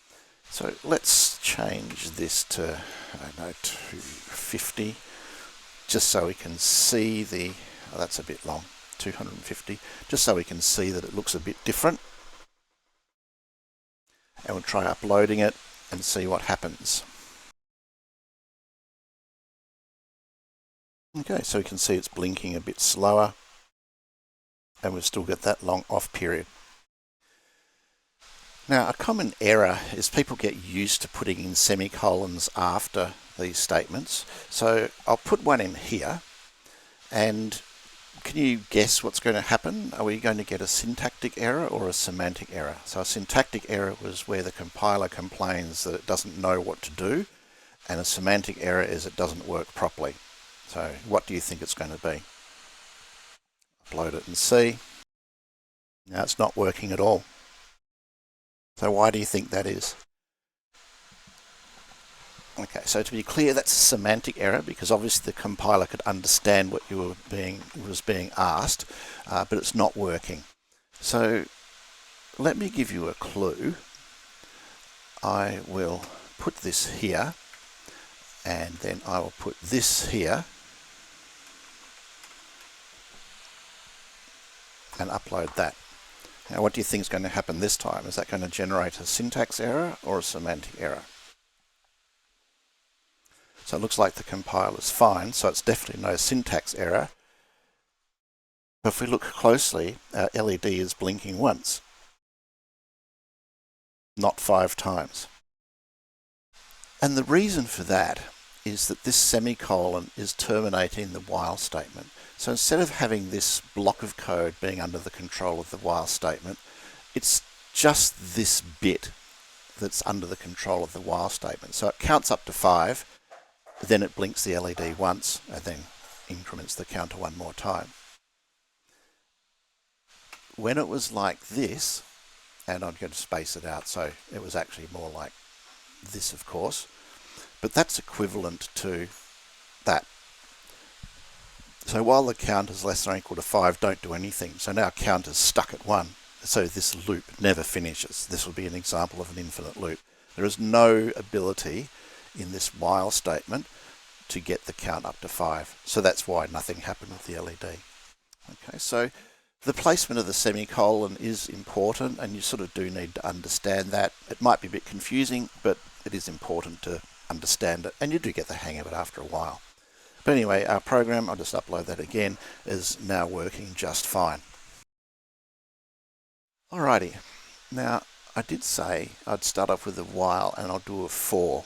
I'll transform it into a for. Now, do you notice anything about this in the code that we have? So if we look at the for, there's 3 parts. There's this thing called initial, there's condition, and then there's an increment. So if we look at our code, can you see these things? Just have a quick look at it and see if you can think about it. See them now? Hopefully you can. Anyway, I'll copy this. I'll paste it here, and I will comment this out. And so what I'll do is I'll change this to for. Now, this isn't going to work because it does require these 3 things. Even if you don't have any code for them, you do need the semicolons. So I'll just put them in first. And in fact, that would be valid. In fact, let's just try it and see what happens. I'll change the speed, maybe back to 100, so we can see a difference.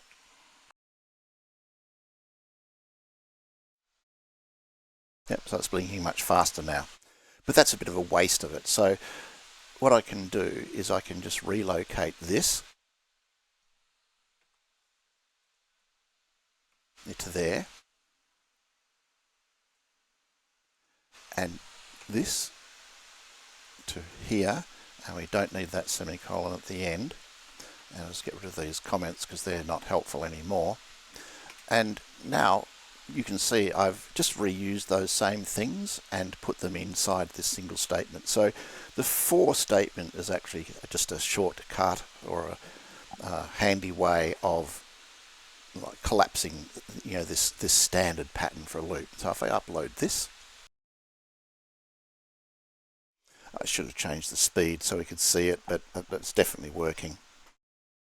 So earlier I alluded to the concept of patterns when I said that a for loop is sort of intended to be used to count and run a loop a specific number of times.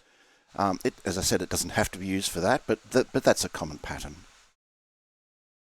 And there's lots of patterns which it's useful to sort of understand and recognize, and so I want to have a look at this one, and later I'll come back to, believe it or not, this and this, but let's just look at this first.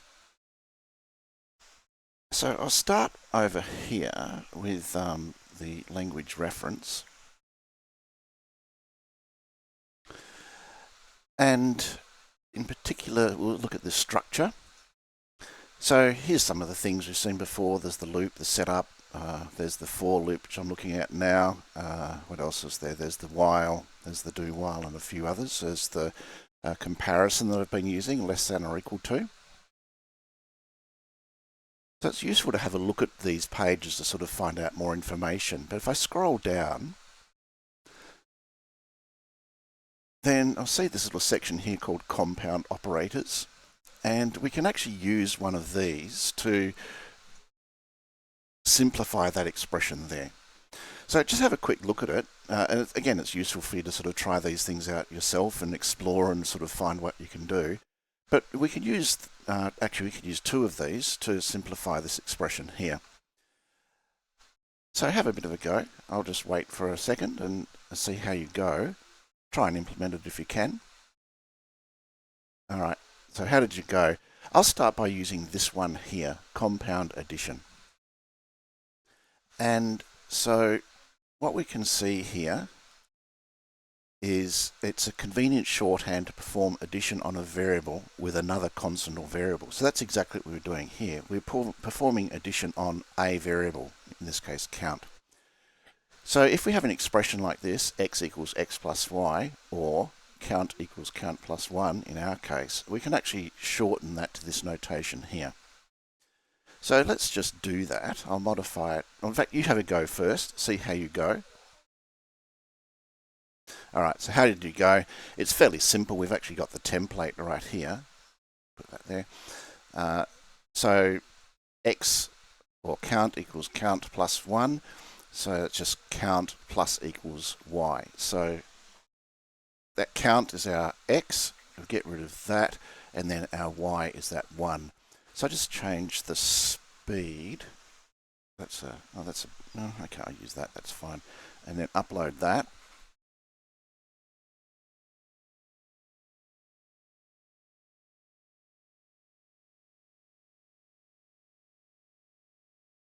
Okay, so hopefully you can see it's still working. It's obviously a little bit slower because I've changed the delay so we can see it's changed. But what about the other one? So I'll just go back. Structure, yeah. Can you see another option here that we might be able to use?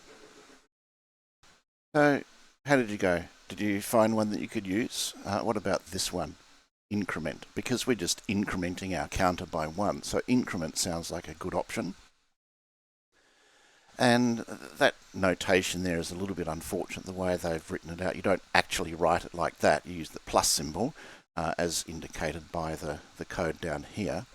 But we can see what it does. It both of them increment the x value by 1 and returns either the old or the new value. Now the significance of whether you put the pluses at the beginning or the pluses at the end is important in some cases. In our case, it's not important, so we won't worry too much about that. But I'll use this one here, which is called the post increment, versus this one, which is the pre-increment. So in this case, we can use either. You have a go at doing it, see how you go, and I'll wait here. All right, so how did you go? It's a fairly simple change. We just do count, get rid of that, plus plus, or we could have used the other one, plus plus CNT. In this case, again, it doesn't matter, but that's it. So we just modify this back again, upload it, and see how that goes.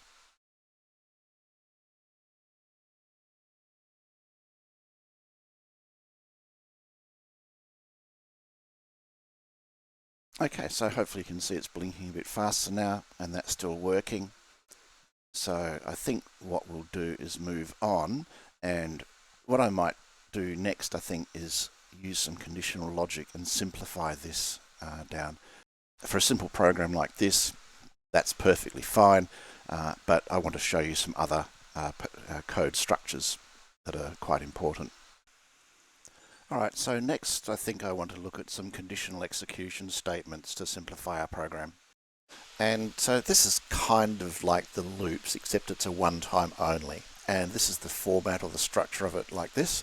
So if some condition, like the counter is less than 5, or the LED is supposed to be on, then do this thing, otherwise do this other thing. So we can use this in the set LED and pause code. So conditional statements work with Boolean values, true and false, just like the condition in the loop. And one of the things we're eventually going to look at is the inversion operator, and that inverts a true or false value. So true becomes false, false becomes true, high becomes low, low becomes high, 0 becomes 1, and more generally, not 0 becomes 0. So in fact, this is how C deals with Boolean values. It will say that 0 is a false, and anything that's not 0 is a true. And indeed, that's how these things work as well. So one of these values will be a 0, it's actually low, and then the other one is not 0. In fact, it's a 1, so that's how this works. And this is the notation. So the opposite value equals, and then that's the exclamation symbol, the old value. So if the old value was true, then the new value would be false after using this Boolean operator. And then lastly, I'm going to collapse this if condition thing down into a single statement that's based upon this ternary operator. So where this if statement is if condition, then do this set of functions or statement block, otherwise do this other statement block. This is an if statement you can actually put inside of an expression. So we'll see how that works as well.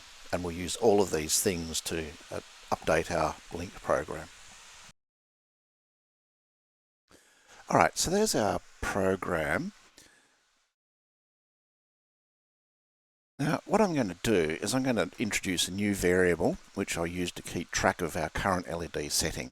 And so, because that's an on or off or true or false setting, I'm going to use a Boolean variable. So bool LED on equals false.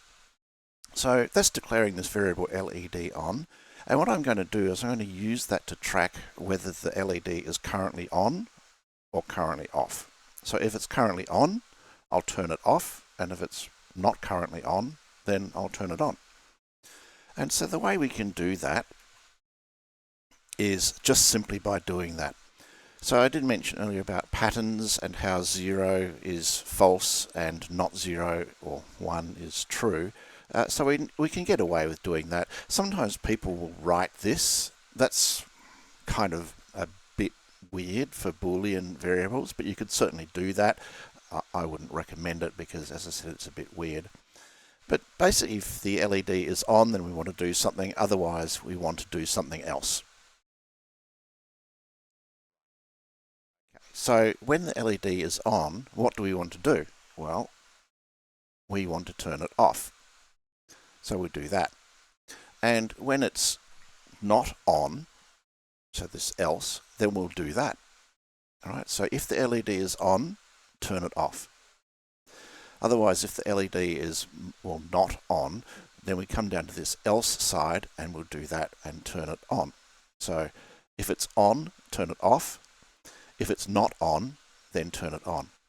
The other thing that we need to do is we need to update this LED on. So we need to track its state. So when I turn it off, then the LED on is false. It's not on, so we set it to false. And when we turn it on, when we turn it on, then we need to track that it's on. So we'll do that. Technically, we need to do this as well, but that's not strictly true that we need to do that because that's the last statement in our block here. And so when we come back into the loop, as before, it'll recreate this LED on and initialize it to false. So we don't really need to do that. I'll delete it. Maybe I'll add it later. I don't know. It doesn't matter. But more importantly, though, we do have a semantic error here. I don't know if you can spot it, but here's the clue. Can you figure out what the problem is going to be? And what I might do is I'll just change that to that so we can see it a little bit more clearly. But yeah, that's the clue. So have a bit of a think about it and see if you can figure out what the problem is going to be. And I'll upload it while you're thinking about it. So pause the video and see if you can predict what might be happening.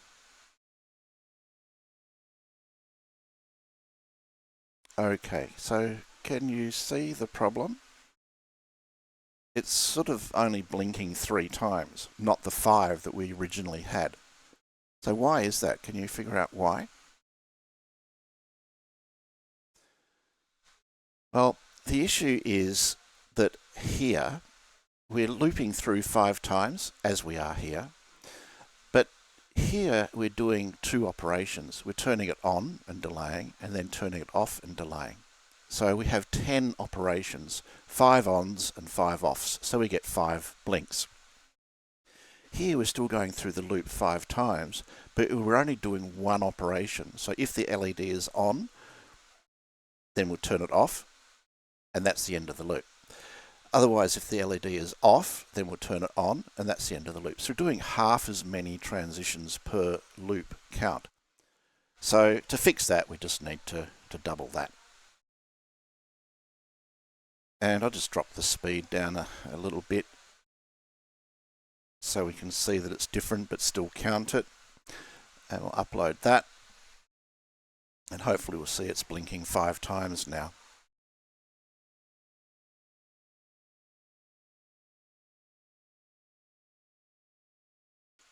Okay, so that looks like we've got our 5 blinks now. What else can we do? We have a repeated line here.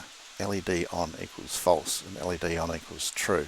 Now the only difference is when LED is on, we set it to false. And if it's not on, so that's already false, then we set it to true. So basically we're inverting it. So we can use this inversion operator here. I think we can see that good enough. Yep. So we don't need these anymore if we're simply going to invert it. So we can just simply say LED on equals not LED on. Now, can you find a compound operator that can do that in the shortcut notation? No, we see it here, logical not, but we don't see this compound operator, and that's because there isn't one. I'll put you out of your misery. Don't look too hard because you won't find it. So we have to write it out, this longhand notation. The spaces are not important. You can write it like that. That's perfectly fine. It's just a bit harder to read. And I personally like to have that exclamation mark standing out so it's clear. Otherwise it sort of merges a bit into the variable name. It's not as easy to see. So I prefer to do it like that. And so this should do the same thing. I'll change that to 10. Upload that. And so now what's happening is if the LED is on, then it's turning it off, and if it was off, then it's turning the LED on, and irrespective of how it was, it's inverting it. So if the LED was on here, it will be off, and if the LED was off, then the outcome here will be on, because it's inverting it. And sure enough, it's working. It's just blinking a bit faster because I've changed the speed. Okay, so can we optimize it a bit more? And so I think there's a clue on the screen that the answer will be yes. Can you see what it is? Do you want to have a go at doing it? The answer is yes, you do want to have a go at doing it. See how you go. I'll wait here and then we'll update this. Alright, so how did you go? First thing I'm going to do is comment that out. Then I'll take one of these and put it in here. Now that's a problem because we don't want it to be high. We want it to sometimes be high and sometimes be low. And so our strategy is if the LED is on, we want to use low, otherwise we want to use high.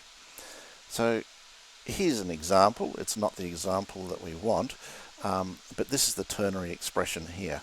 If x is greater than 0, we return x, otherwise we return minus x. So it's calculating the absolute value of x.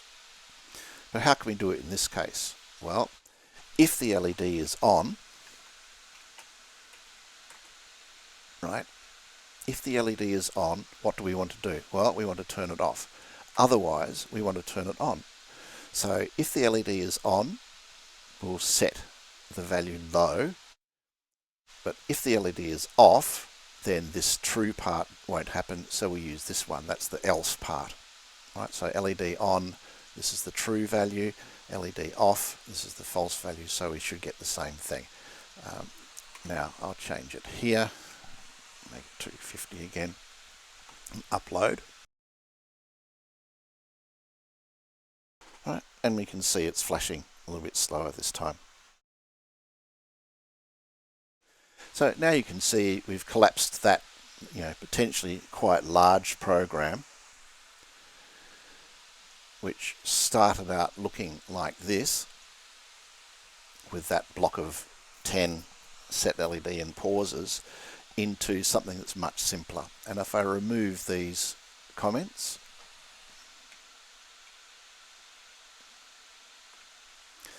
then our program is now actually quite succinct again.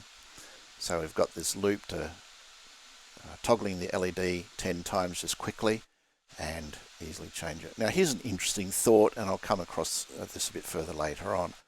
But imagine if for some reason we had to change the pin that the LED was on. So here I'd have to go through and have to find all of these 3s and then change them to whatever 4, and that one as well. And again, in this program it's pretty simple, but in a more complex program that sort of change is error prone. But because I've sort of collapsed it down, now I've only got 3 places where it is. So this is still not optimal. We can improve on this, and we will. But now there's only 3 places. So it makes it a little bit simpler to maintain. It's also a little bit clear what's going on, I would think. Maybe not yet, but as you gain more experience, you'll hopefully appreciate that this is easier to see. The other question you might be asking is, well, why bother with this? Why not just do it like that and be done with it? Well, okay, that's fine. If you want to do it like that, that's fine. If you didn't even want to have this set LED pause, you can just repeat these 2 lines, this many times as well. That's also fine. But it does start to get a little bit more cumbersome to maintain, particularly when the program gets a bit more complex, like it will with the Morse code program. But there's also other reasons. So the usage of delay is not usually the best time to let time pass. To sort of better understand why, have a look at my importance of blink no delay video. I'll put the link in the comments, or you can just find it on my channel.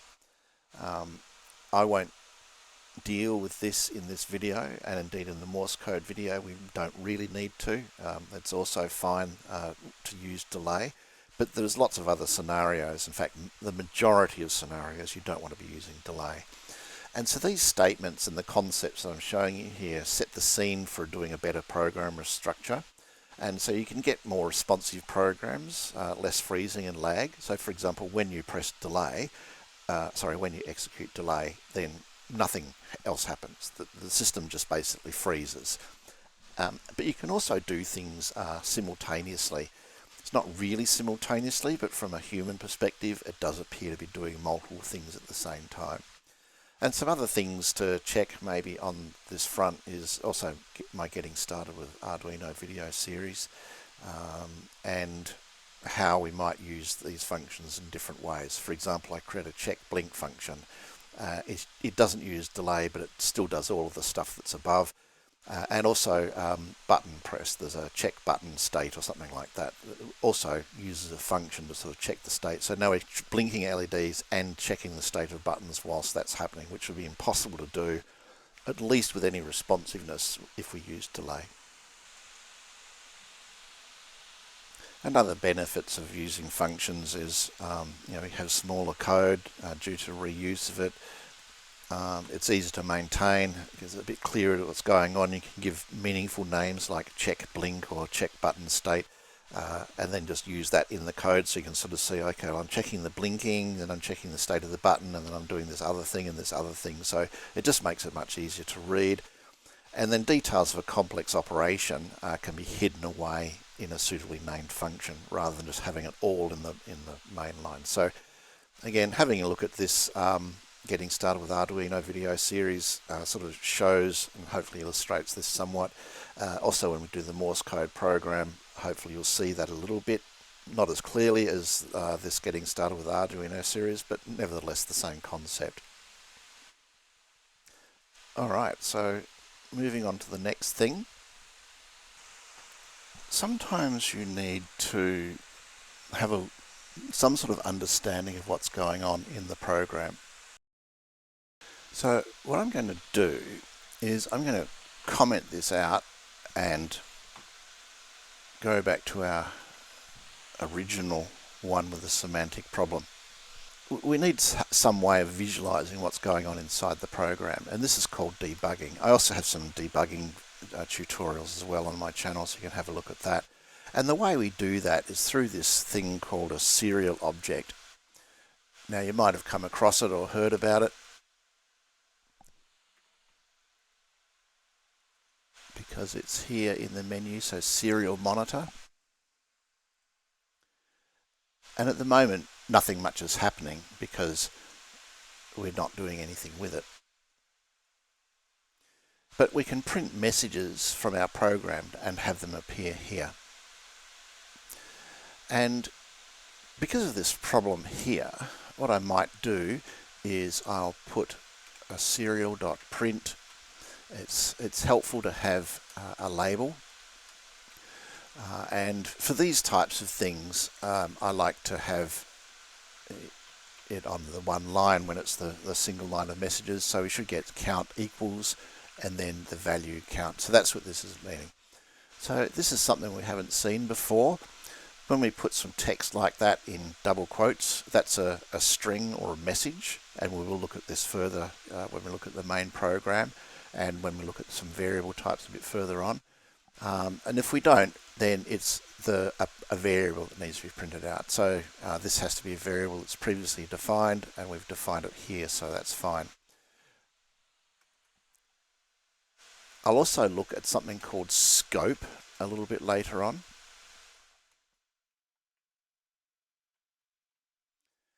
And basically what that's telling us, or scope, refers to where a variable is visible. Now, because I'm declaring this CNT variable inside this for loop, it does not exist here, even though it's just there and we can see it. But this variable count only exists for this for statement, and then it disappears. So if I try and upload that, I'll get an error because of this. It'll say count doesn't exist.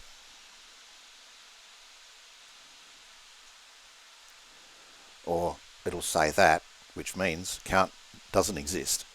And so you can see it has this scope thing here. So count wasn't declared in this scope. So what that means is that in the block of code that this belongs to, which is here, it can't see a count. It may be able to see one here, but it doesn't exist anymore. So that's not going to work.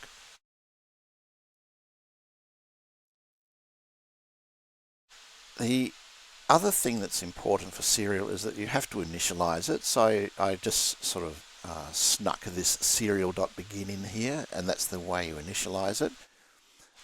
And you can see there's a random number that I've just kind of made up. It's not actually fully made up, and it's definitely not random. It corresponds to this number down here. So whatever the number is here, you have to have it matching here. So this is the speed. And I won't go into it, but the way serial works is it sends data at a speed or a rate, and you have to match it up, otherwise it kind of gets garbled. So there are all the choices. You'll find that, I mean, you can choose anything that you like. I mean, the default typically is 9600, which is pretty fast. I typically prefer to use 115200, but let's use 9600 because that's the default. And we'll see what happens later when you mismatch it, because I'll eventually forget and I'll use 115200 and then it won't work properly. And so if we upload this program, now we can see that the count is going 1, 2, 3, 4, 5, 1, 2, 3, 4, 5, which is what our loop is, and then hopefully from that we would sort of see what's going on here. But if not, we can add some more messages to this. So I'll make that not print a new line. comma, LED on equals.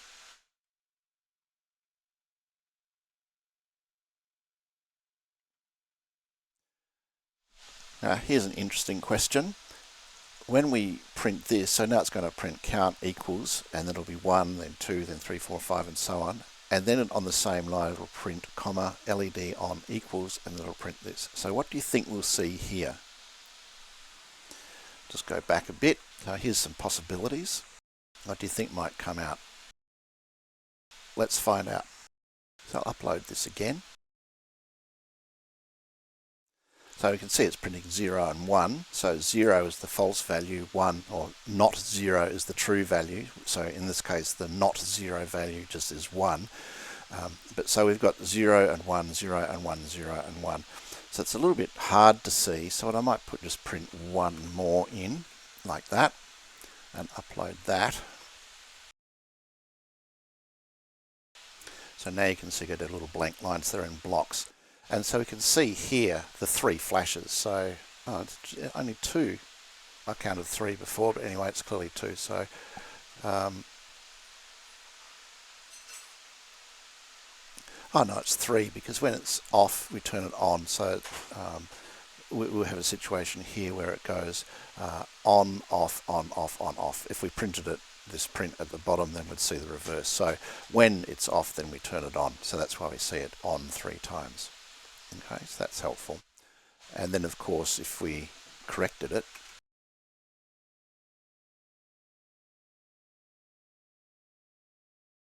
so once we've corrected it, we can see that there's 5 blocks of off and on. So that's correcting it.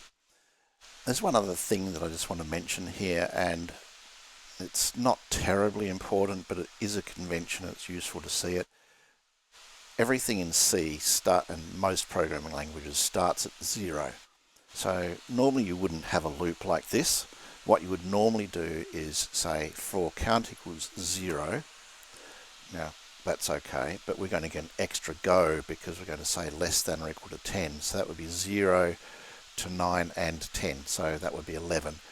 And so we would typically write it like that. For count equals 0, count less than 10. So now it'll go 0 to 9, which is 10, because we've got 1 to 9 plus the 0th increment. So we still get our 10 goes, but now it's starting at 0. And so I'll use this pattern for counters starting at 0 and going to less than the limit that we want. All right, so we still get our blocks of 5 pairs of off and on. Okay, so I've talked about this a little bit already. There's the information. So once again, if we go back over to the Arduino documentation, we can see, so that the serial thing is documented in the variables section, I think. So I'll just go variables here. Can we see it here?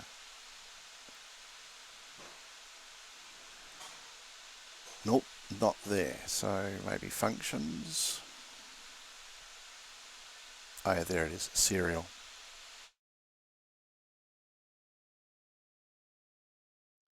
Now this one's a lot more complicated because there's a lot more things you can do with it. So there's these things here. And we'll use some more of these as we progress, but there's the begin, and here's print and print line. So if we quickly look at begin, then it explains what that's doing, and it's talking here about the speed, the data rate in bits per second, and there's a few more things you can do. You normally don't need to worry about this config one. It's only if you have special situations. If you're just using the serial monitor, then this is the one that you want. And it doesn't list the values, so that's where it's useful to remember how to look up the valid values, which is from that serial monitor. If I go back, then there's these two. So I used print and print line. Hopefully from the code you can see what the difference is. So I have serial print count equals, and then count, and then LED on equals, and then LED on. And so you can see here that the count equals, and then the counter, and then the string LED on, and the LED on value is all printed on one line. And that's because this print function prints what it's asked to print, but just keeps continuing on the same line. It's only when we execute this one, print line, that it'll print what you've asked it to print, and then it'll go to a new line.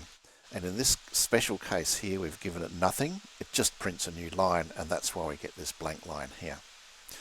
So I'm not sure how the documentation sort of explains that. So there's quite a bit of description about print, about how we can use it to print different things. And if I go back,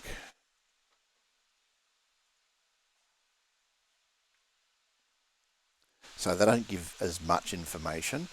That's because it's the same as print, but it's got this extra functions, and it actually says here, this command takes the same forms as serial.print, and the difference is it prints the data as a human readable text followed by a new line character or a carriage return character. Okay, so that's the difference, otherwise it's the same as serial.print. Okay, so I just want to go through one last set of code things. I'll just try and go through it as quickly as I can, and then we'll get started on the main project. And again, we'll use most of this stuff. So we've already talked about variables indirectly. So variables are values that allow us to keep track of stuff. So for example, we use the counter to keep track of how many times we've blinked the LED. We use an LED on indicator to tell us whether the LED was on or not, and of course we did some arithmetic expressions to them, and you can see more of those expressions in the language reference page. There's several types of variables, so there's primitives and there's integers, and there's various types of those. So you can sort of think of these as how many digits they can store. So a byte can be 0 to 255, and int, minus 127 to plus 127, and int can be minus 32,000 odd to plus 32,000 odd, and long can be up to 2,000 million, and there's more. There's Boolean, which we also looked at, that's true or false. There's real, so this is for floating point numbers, like for example pi and fractions and other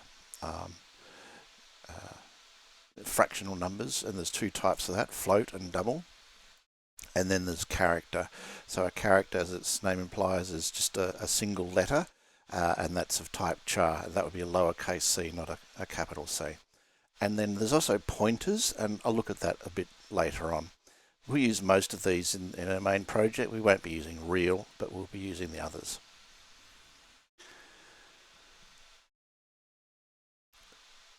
Now, there's another concept called structures, and that's how we can collect a group of primitives, or indeed other structures, into a record. So that's just a way of sort of linking things together. And so there's an example here where I've shown a complex number, and that consists of two parts. There's a real and an imaginary part. And the syntax here is how we reference it. So we can initialize it like this. We can set up an imaginary number that has a real value of 1 and an imaginary value of -1. And then we can access the individual parts by saying something like imaginary.i or imaginary.r. So this would print the imaginary value, which is -1. So just notice the label there is wrong, or that's wrong. So probably it should be I equals imaginary.i. Another example is a three-dimensional point in space, which can have three numbers, and I'll look at this a bit further down. But we can also make a new primitive-like data type from a structure with type def. So ignoring this type def word for just a second, this is very much similar to the one above. I've put all the variable declarations on one line. So we've got three data points, x, y, and z, and the two extra bits here. So one is the keyword type def, which means we're defining a type, and then the name that we're going to call this new type is called point3d. And similarly, we can initialize it using that similar type of code like we did here, but note that we don't need to use the keyword struct and then give it the name. We can just simply say point3d, just like we declared an integer or a boolean or whatever. We can say point3d origin and initialize all three values like that. And similarly, referencing it, we can say origin.x, origin.y, and origin.z. There's also another kind of, I don't like to use the word structure, but it is sort of the next level beyond structures, and that's a class. So a class allows us to sort of have attributes all grouped together. We can also define lots of complex functions around them, and there's also other things that give us some protection. So I'm not going to cover classes in this, but the Arduino serial object is actually based upon a class, in fact several classes which are working together to provide the function of the serial object. So as I said, we use structures but not classes in our main project. If classes are something of interest, leave a comment. They do have a lot of value and do provide some nice features, but they are a little bit more complicated than what I want to cover in this video. Now, so before I move on, we'll use a structure for the Morse code database. And what I'll have is I'll have two values in my structure. One of them will be a character, and the character will be like a letter that we can type in, so like A or B or C. And the other one will be a string, which is the Morse code representation of that letter. Now, sometimes we need to keep a list of things that of some type. So a simple example here is we might want to have some number texts. So the numbers are 0, 1, 2 or 3, but you can't easily print those words out. So one way that we can do that is if we get the individual number, we can then print something from this number text. So I'll skip down here. So what this will print is 0, because what it's doing is it's printing the 0th element from the start of this variable number text. So what happens is this creates a list in memory, and these are actually pointers to strings, which is what this char star means. So I'll cover pointers in a minute, but char star is a pointer to a character, and indeed it'll point to the first letter Z, O, T, N, etc. And then this notation here says create an array or a list of them.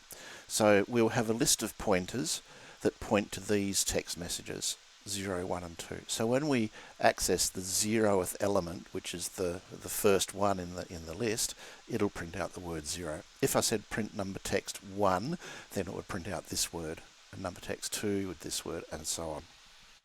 So arrays are a good way to do this. And I mentioned that I'll use the structure in the main program to have the character and then its Morse code representation.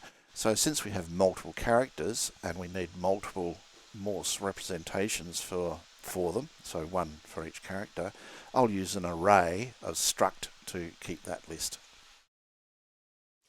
Now a pointer is a fairly simple concept, but a lot of people struggle with it.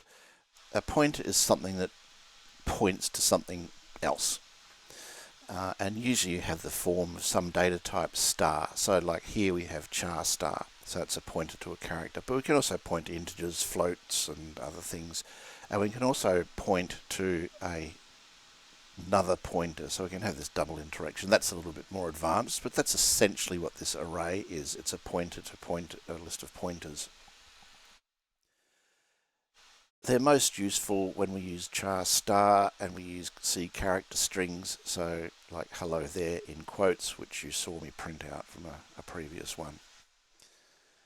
Here's an example of using a pointer. So I'm going to set up a variable n to 4, and I'm going to declare a pointer to a character or a series of characters, as it turns out, and I'm going to call that the number text. So now earlier I said this is an array of pointers to characters. So we have, assuming all the values are there, we'd actually have 10 pointers, and each one would point to a different message. So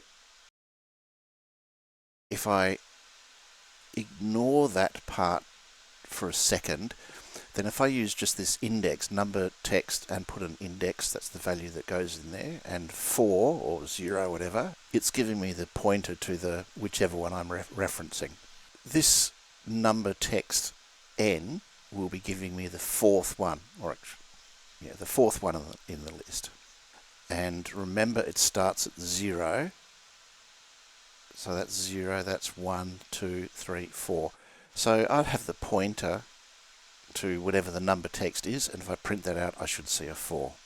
Hopefully that makes sense. Maybe it doesn't. A lot of people don't get it initially, but we get a pointer to one of these strings, which is in this thing. This number text is a pointer to a character, and then we print that out, and so we get the message. If you are interested in having a more detailed look about that, have a look at my next steps after the starter kit. Another one of my getting started videos. I do actually have some diagrams of both structures and arrays, and arrays of structures. Now we'll be using both of these in our main project, and hopefully as you see them, it'll become a bit clearer how they work and what they are.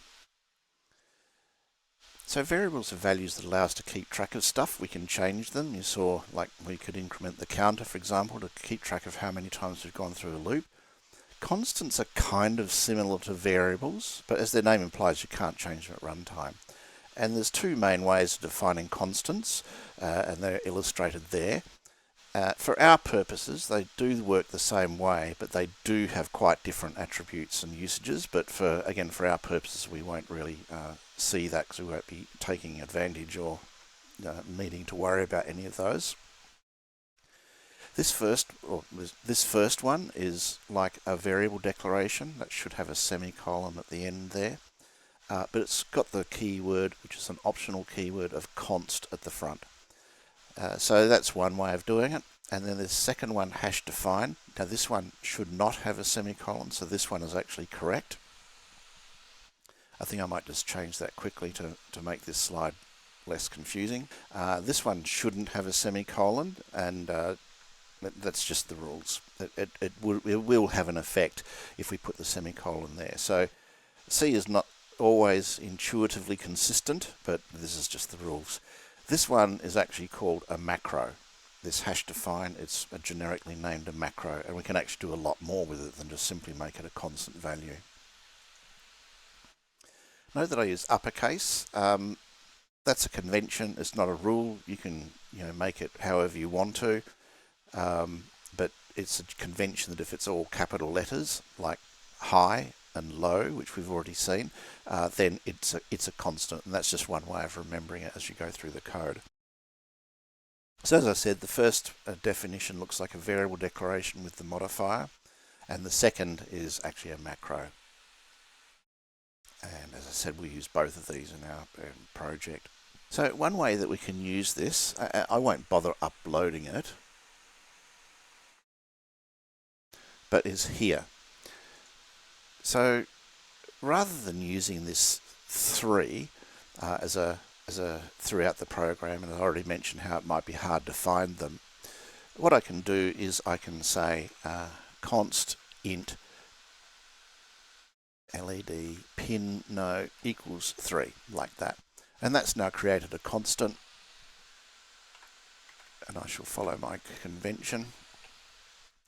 And so now what I can do is just simply use that here and here,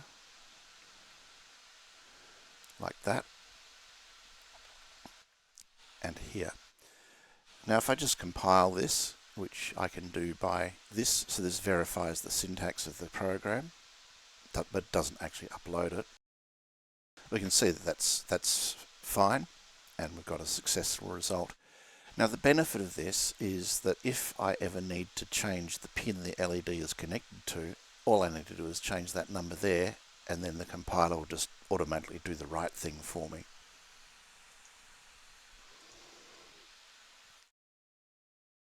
Now I already talked about scope, and I did show you the situation where in our program here, where I tried to print the CNT variable and we got the error.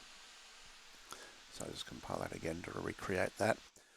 Variables have scope, and basically a variable is accessible inside of the block of code that it's in. So yeah, there's our variable. It says error count was not declared in this scope.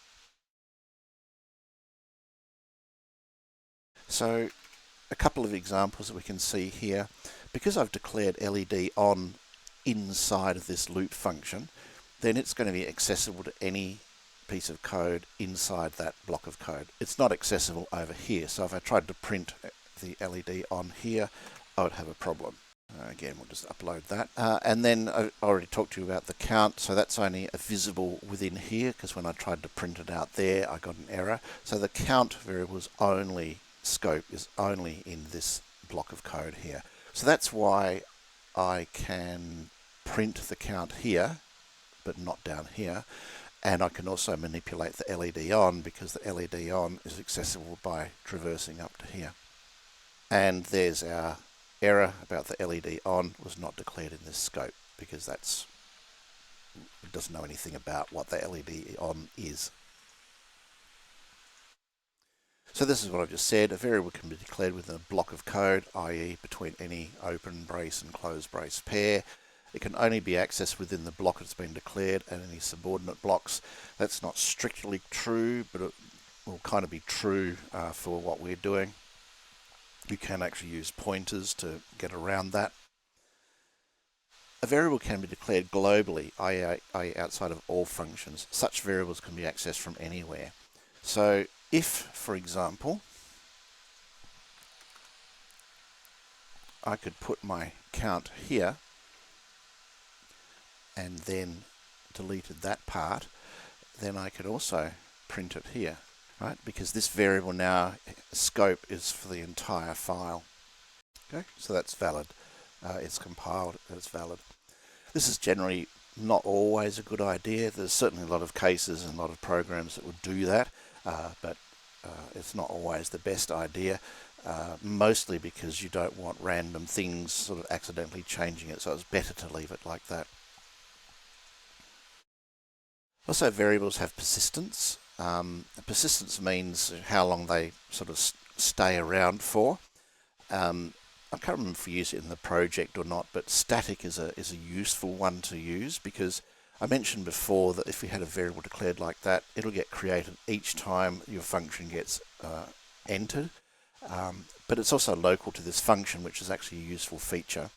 So if we put this keyword static in there, then it's not recreated each time. So this one would be remembered across function calls. So when this exits, this persistent variable doesn't go away and its value is retained, whereas this one will get recreated each time the function is called. So I think we might use some of those. I can't remember. We'll find out as we progress. So I've already looked at compiler errors a little bit. I won't go through that again. But some common problems include mismatched things such as quotes, brackets, braces, comments, spelling errors, improperly declared or undeclared things, perhaps because you've used the wrong case, which is this one, misspellings, including incorrect case, and made up or imaginary syntax, which is also a common problem. So we sort of went through this earlier. If you did skip over it, have a look at the what is a programming language section, where I looked at word order relating to squirrels and mazes, and how you can have some flexibility but not unlimited flexibility, otherwise it starts to not make sense. And so this is the sort of thing that we're talking about. So if you do get a compiler error, how do you deal with that? So here's one that sort of looks okay on the surface, but it's got all sorts of problems with it. When you're trying to figure it out, always start from the top, not the bottom of the errors. The temptation is to look at this last one and work your way back up. But sometimes an error can sort of cascade down and generate, additional messages which are not actually errors. So for example, you can see here it's complaining about if delay and delay time.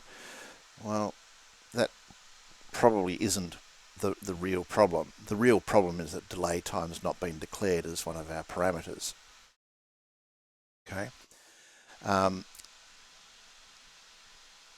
Another thing, if we look at this one here, so I've sort of taken this snapshot from the middle of all of the errors. There were actually more at the top, but at line 11, which in this program works out to be this while statement, it says error expected open bracket before digital write. So we've missed out an open bracket here, and we've got a little helpful pointer that points to that. So let's just go through it in more detail. So start with the context. So it'll tell you the file name. note the code reference, so line 11, 21, or in this case line 11, number 9, and the pointer, so there's a little pointer to where it sort of felt it's gone off the rails, and the actual message. So expected open bracket before digital write, couldn't convert digital write to Boolean, and expected a closed bracket before the semicolon, which is a bit confused because we've got the right number of brackets here, but the problem is we don't have one around the whole thing. So there's actually 3 errors here, and the first one is because we left off that open bracket. Okay, so let's get stuck into the main project. There will be a few things I've sort of assumed from before that I've mentioned, so if you're not sure about something, by all means sort of look it up online or go back to some of the previous stuff. For example, connecting up the LED, that's fairly basic, but anyway.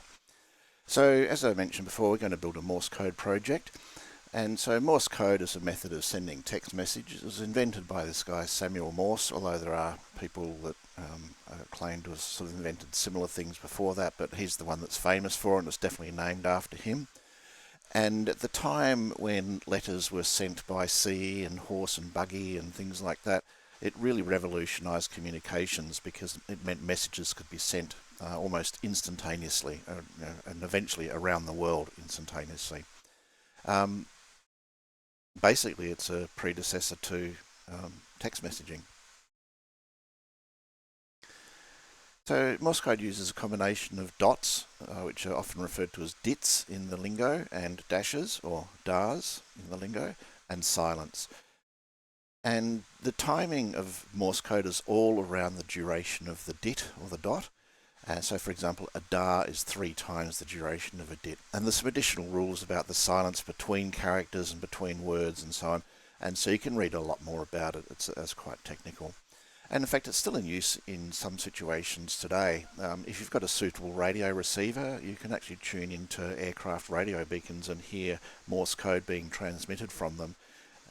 The Morse that's transmitted is the station identifier. So the idea is that when you tune into it in your aeroplane for navigation, you listen to the Morse code and make sure you've tuned into the correct one, so you basically go the correct way.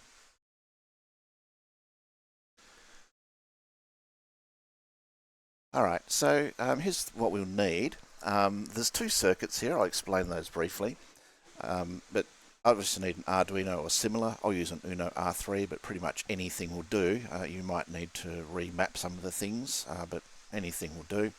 Obviously a breadboard, which we set the LED up already on, and that's the next thing. You should always use a current limiting resistor with an LED. I use 680 ohms, mostly because it gets a bit too bright if it's anything less than that for the camera, but anything in that range, 220 ohms to 1K is okay. And then optionally a speaker. So as I said, there's 2 circuits here.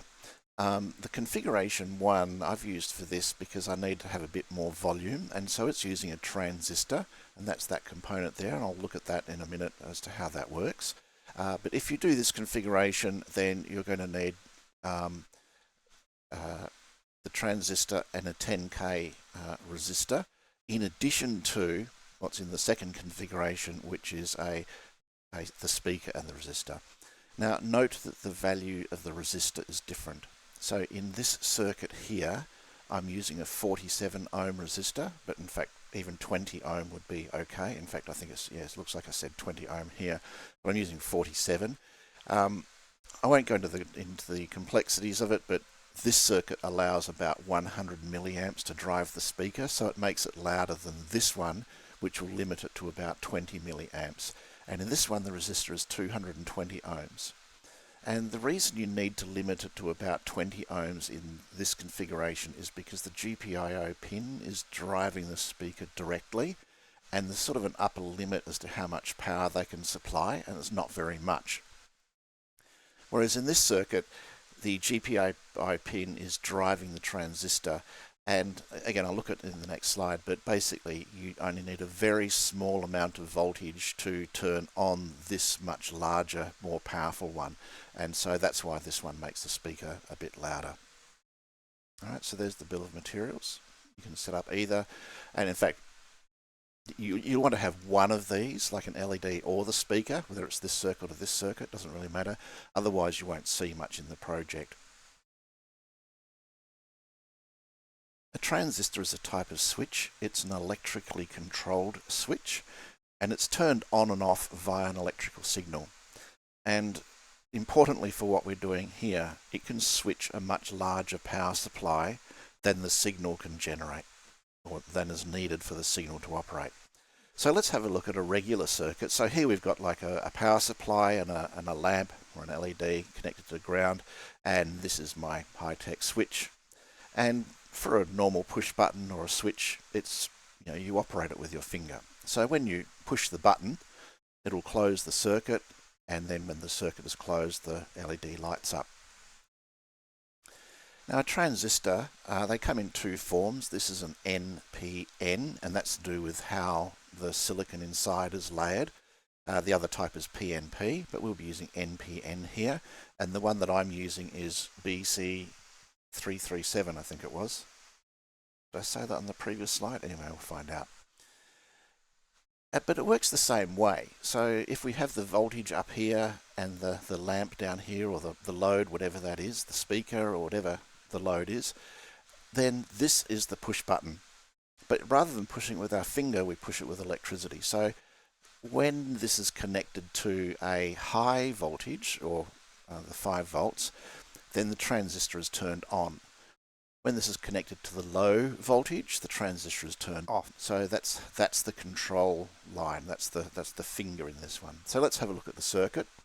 So here I've connected up the plus V to the collector, which is the input side, and there's the emitter, which is the output side, and there's a convenient little arrow here that indicates the flow of electricity from a positive electricity flow point of view, and our LED is lit up.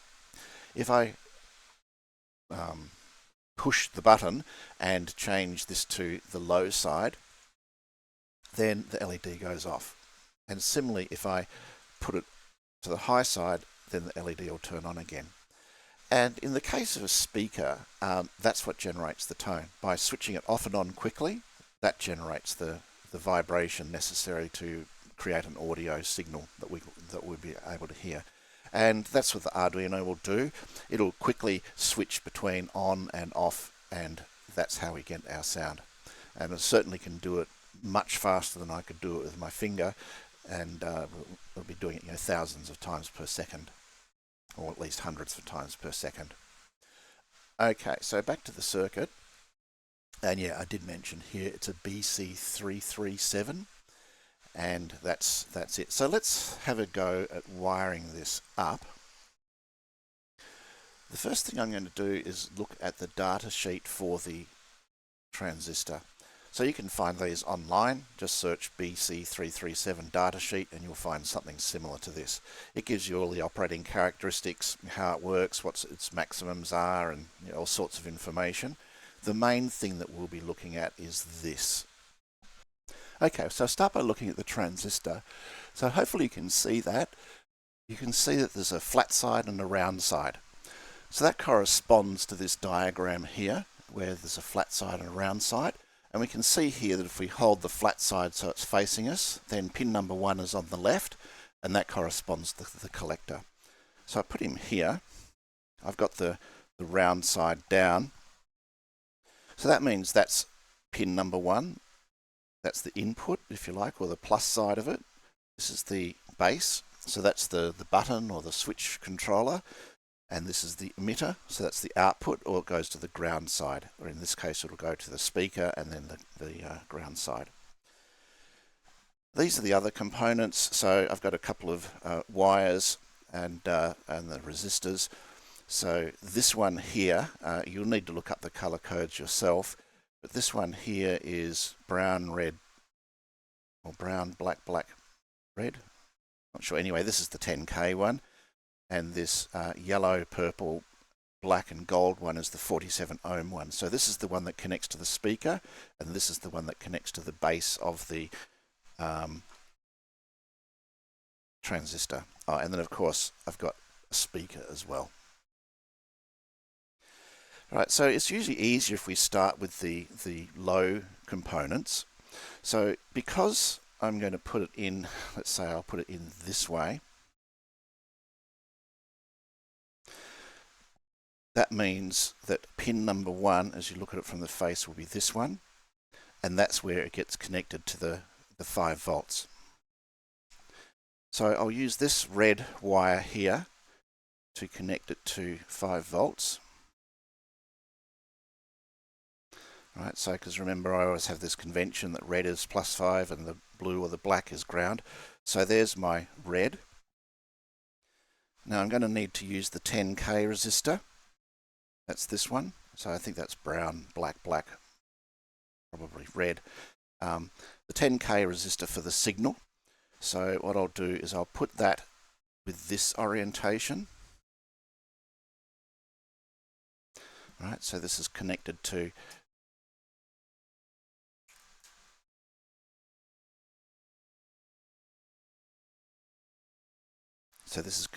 pin number 2 on the transistor and bridges across to there. So that means I'll need to plug in my signal wire here. And that will go to pin 2 on the Arduino. And you could use any of these GPIO pins, not 0 or 1, but you could use 4 or 5. I'll use pin 2. And then the last one is the output of the transistor. So I'll connect that to that resistor to the 3rd pin. Again, I'll run across the breadboard here. Let's take that out briefly because it's a little bit too tall and in my way. I'll connect that to there, like that. So that's our 3 connections for the collector, the base, and the emitter. And I'll put my transistor back in, making sure I put it into the correct position. And the last one, I'll just leave one space here for the speaker plug, and that connects to the ground. And with a bit of luck, that'll be correct. The last thing to plug in is the speaker, and that will go there, so it connects the resistor to the ground wire. And there we have it. That's our circuit. So as I said before, we should always check things. So we've got according to our circuit, I'm making this one here. If you're not using the transistor, check it to this circuit. We'll start here. We have ground to 47 ohm resistor. Well, actually, I've done it the other way around. I've connected the speaker first, but that's fine. So I've got the ground to the speaker, and then the speaker to the 47 ohm resistor, which is the yellow and purple one, and that connects to the emitter of the transistor. So that's pin number 3, so that looks correct. Then we've got pin number 1 of the transistor that connects directly to +5. So that's this wire here, so that's correct. And then lastly, we've got the base, which is the middle one, and that connects to this resistor, which is 10K. So that would be brown, black, black, probably red. And then that connects to our GPIO pin. So our GPIO pin number 2 will control the transistor, and in turn the transistor will control the speaker. So let's try it out and see if it works. How can we make it make a sound? Well, I'll ditch the PowerPoint now, but we can. What I'll do is I'll take the project step by step. We'll start out with some primitive functions that use even more primitive functions like tone and pause and things like that, which we can look up in the Arduino language spec. I'll create a Morse code database, and I'll receive input from the serial monitor and then play the Morse code. Alright, so do File and New. Alright, so the first thing I'll do, and this is more of a habit than anything else, is I'm going to use the serial monitor, but even if I don't plan to, you usually find that you'll need to. So I'll initialize it at the speed of 115,200. Now, if you have watched earlier did you remember something special that I said about where that sort of seeming random number comes from and what values it should be, and whether I'm going to have a problem if I don't change something? If not, go back and have a look, or wait and find out. The other thing that I like to do is print a message. That way, if I have an Arduino and I plug it in later on, and I'm not sure what's on it, and I just turn on the serial monitor and I'll see that message and it'll tell me what that's doing. Now, I did give you the clue on the slide earlier, but how the heck are we going to get it to make a tone? Well, as it turns out, Arduino do provide us a function to help with that. And so here's our functions. And so if we look down here, unfortunately there doesn't seem to be a section called tone or sound or whatever, but there is this one here called advanced I/O. So this is sort of functions that do a little bit more fancy stuff than the basic digital read and write and some others we haven't looked at here. But it outputs a sort of more complex signal. So one that looks promising is this one here, tone. There's also one here, no tone as well. I won't use this. You can look at that if you want to see how it works, but I'll use this one. So some technical stuff here. It generates a square wave. So that was basically what I showed you in the PowerPoint, where I was flicking the power from the base of the transistor to plus V and minus V. That's a square wave. It's just turning it on and off, on and off, on and off. So the output is kind of like a square if you plot it. And a 50% duty cycle. So that means that if your duty cycle is 1, then that means, whatever that is, 1 second, 1 hour, 1 millisecond, then it'll be on for half that time and off for half that time on an output pin. So you can optionally specify a duration for the tone to play and if you don't specify a duration, then you can call no tone to turn it off. So there's how that other one is used. So we'll always use the duration, and it says the pin can be connected to a piezo buzzer or other speaker to play tones. Only one tone can be generated at a time. I mean, you can read that yourself. I think there's an example. There's no circuit diagram here. So your circuit diagram will depend upon what type of speaker you have. And I should have mentioned before that the two circuits that I provided, i.e. these two, generally are okay for most sort of 8 ohm speakers, but if you have a speaker in your starter kit, perhaps look at the circuit that they use and follow their recommendation. Alright, so there's some sample application. Notice here they're using a constant buzzer pin and they've declared that. That's so you can easily change it later on if you wanted to. Alright, so let's have a go at doing that. Now I'm going to use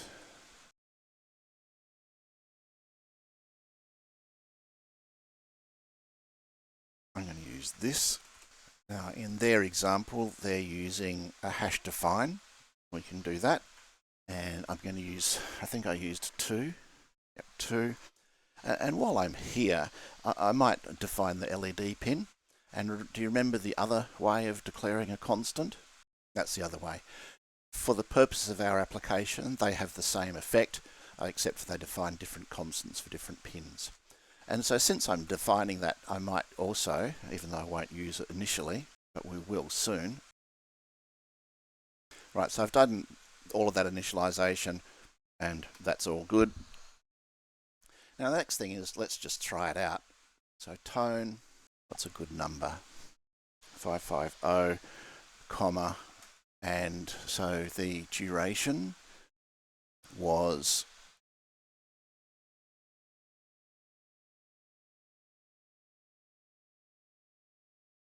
in milliseconds, and the tone is our hertz. So this is going to generate a tone for 550 milliseconds. I forgot to put the pin. And let's do 1 second, and then we'll make another call to it. But before we do that, there's a useful information down here in the notes and warnings. so you can read the first one for yourself. But this one says this function is non-blocking. What that means is that even if you provide the duration parameter, the function will return immediately and it'll just play the tone in the background.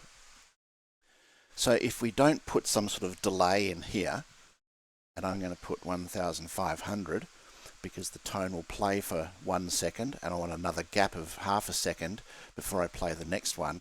If we didn't put that in there, then it'll just sort of not really play the first one and just play the second one. So you can play around with that by yourself. I won't bore you with that. So what's another nice value? Maybe 800, and we'll repeat that one more time, and maybe or maybe what I'll do is 700, and yeah, that should do 900, and maybe one more.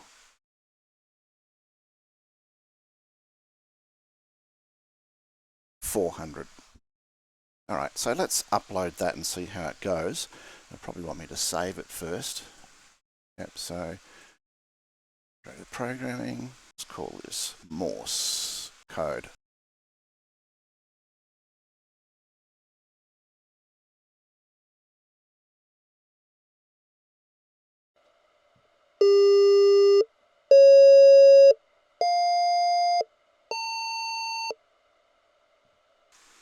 Okay, so I'll just hit reset and give it another try.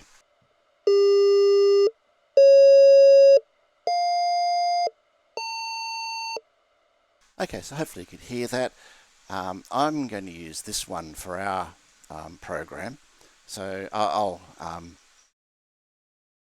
you can use whichever one you like, but what I'll do is define that as a frequency.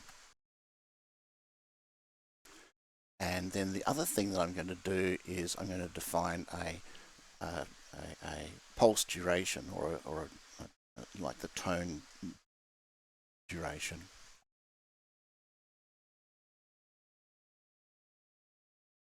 And I'm going to use 80. That's a little bit slower than what proper Morse code should be. Again, you can read up about this, but just so you sort of have a better chance of sort of hearing it a little bit. And remember, everything else is derived from this one value. And just a reminder, there's no particular reason why I've used hash define for the first one, the constant, other than to show that there's the two different notations. I could just as easily use hash define for any or all of these. Okay, so the first thing I'm going to do is I'm going to delete this because I don't really want it anymore. We've sort of done our little tests and found a sound that pleases us, so we don't need to do that anymore. But I will create some basic primitive functions. And what I mean by primitive functions is that the functions that do the most basic things for us, and they will be play a dit or a dot, and a dar or a dash. And what I want to do is I want the LED to light up when the tone is playing and then turn off once it's done. So the first thing I'm going to do is turn on the LED. And then when it's finished, I want to turn it off. So I'll do that. And the next thing I want to do is use the tone function that we were just using to actually play our tone. So that will be speaker pin, the frequency, and the time. Okay. And then, as I said before, it plays asynchronously, which means it returns immediately. And so therefore, if we want to let time pass, we have to do that ourselves. And so we have that delay there. Now, we have to have some like silence between two characters. So, and the silence between two characters is or between two like letters, like a dash or a dot, or whatever they are, is one dot. So I could do this. The problem with doing that is that the LED will stay on during the silent period, and we don't want that. All right. So what I want to do is have the LED lit up for the duration of the tone, which is those two lines, then turn off, and then have our silence. Now let's have a look at the DAR, so that'll be mostly the same.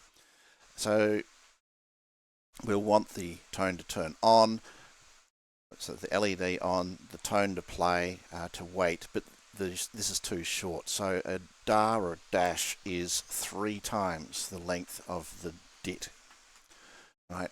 And then we turn the LED off once the tone is finished, and then we delay for that like inter-character duration of 1 DIT time. So that's great. We've got some little functions there. So what we can do is play a message. And if you know your Morse code, then you'll know that corresponds to SMS, which back in the olden days when you received a text message, you used to get that notification. Okay, now I mentioned that there's a pause between Morse symbols like the DIT and the dash, and that's 1 DIT. But there's also a pause between like characters, like real characters, and that's actually 3 DITs. But because we've already played 1 here, we'll need 2 more. So I'll put that here like this. So that's the delay between characters. And then I'll upload that. And that should be good enough. So let's play it and see what happens. And we're also getting this print message here. So what I might do is turn on the serial monitor.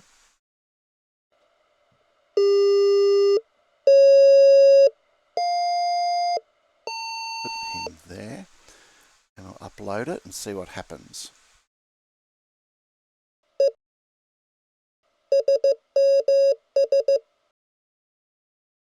Okay, did you hear it?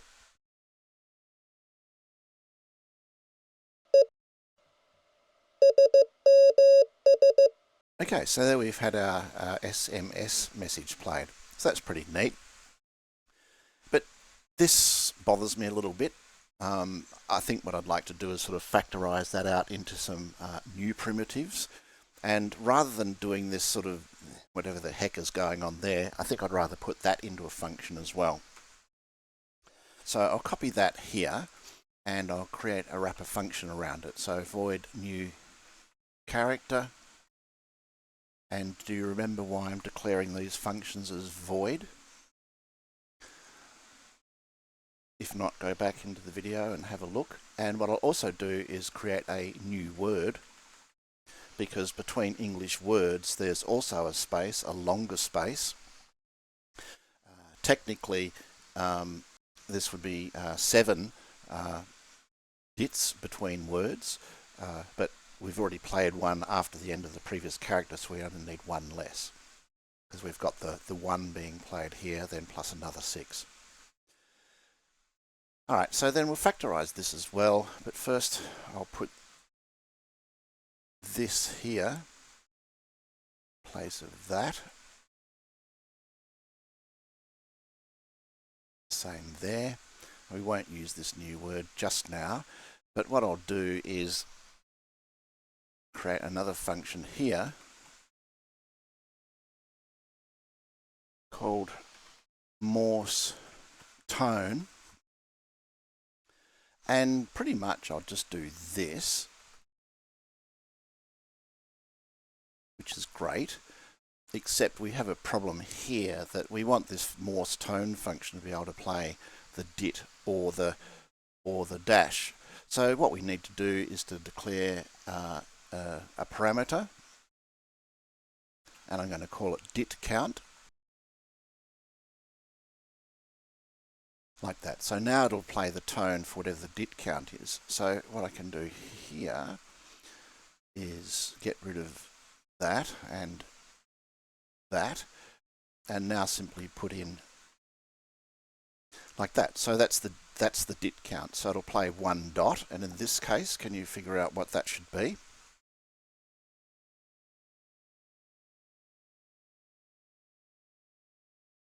Yeah, it should be 3.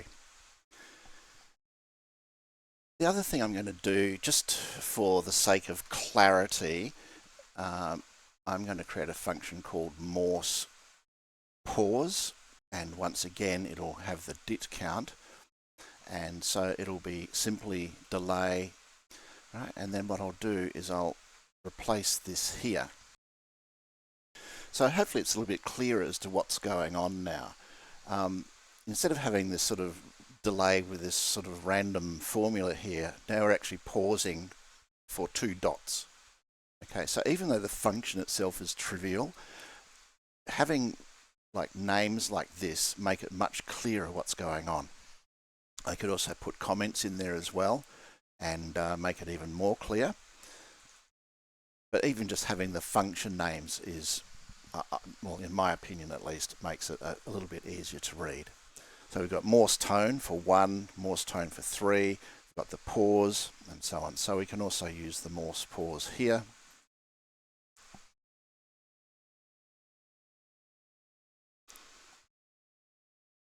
For 2 dots. And then this one for 6 dots.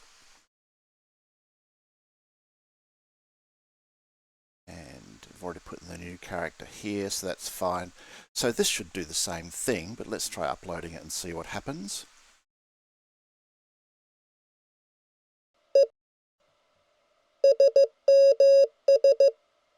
Okay, so that seems to work fine. Okay, so what we want to be able to do is receive a message from the user, ideally typed in up here, and get it to play it. So if I typed in SMS, it would play this sequence. Now, so how the heck are we going to do that? Well, we're going to have to put some stuff in the loop to basically receive some input ultimately and process it, because we want to keep doing that. You know, receive a message, play it, receive the next message, play it, receive the next message and play it.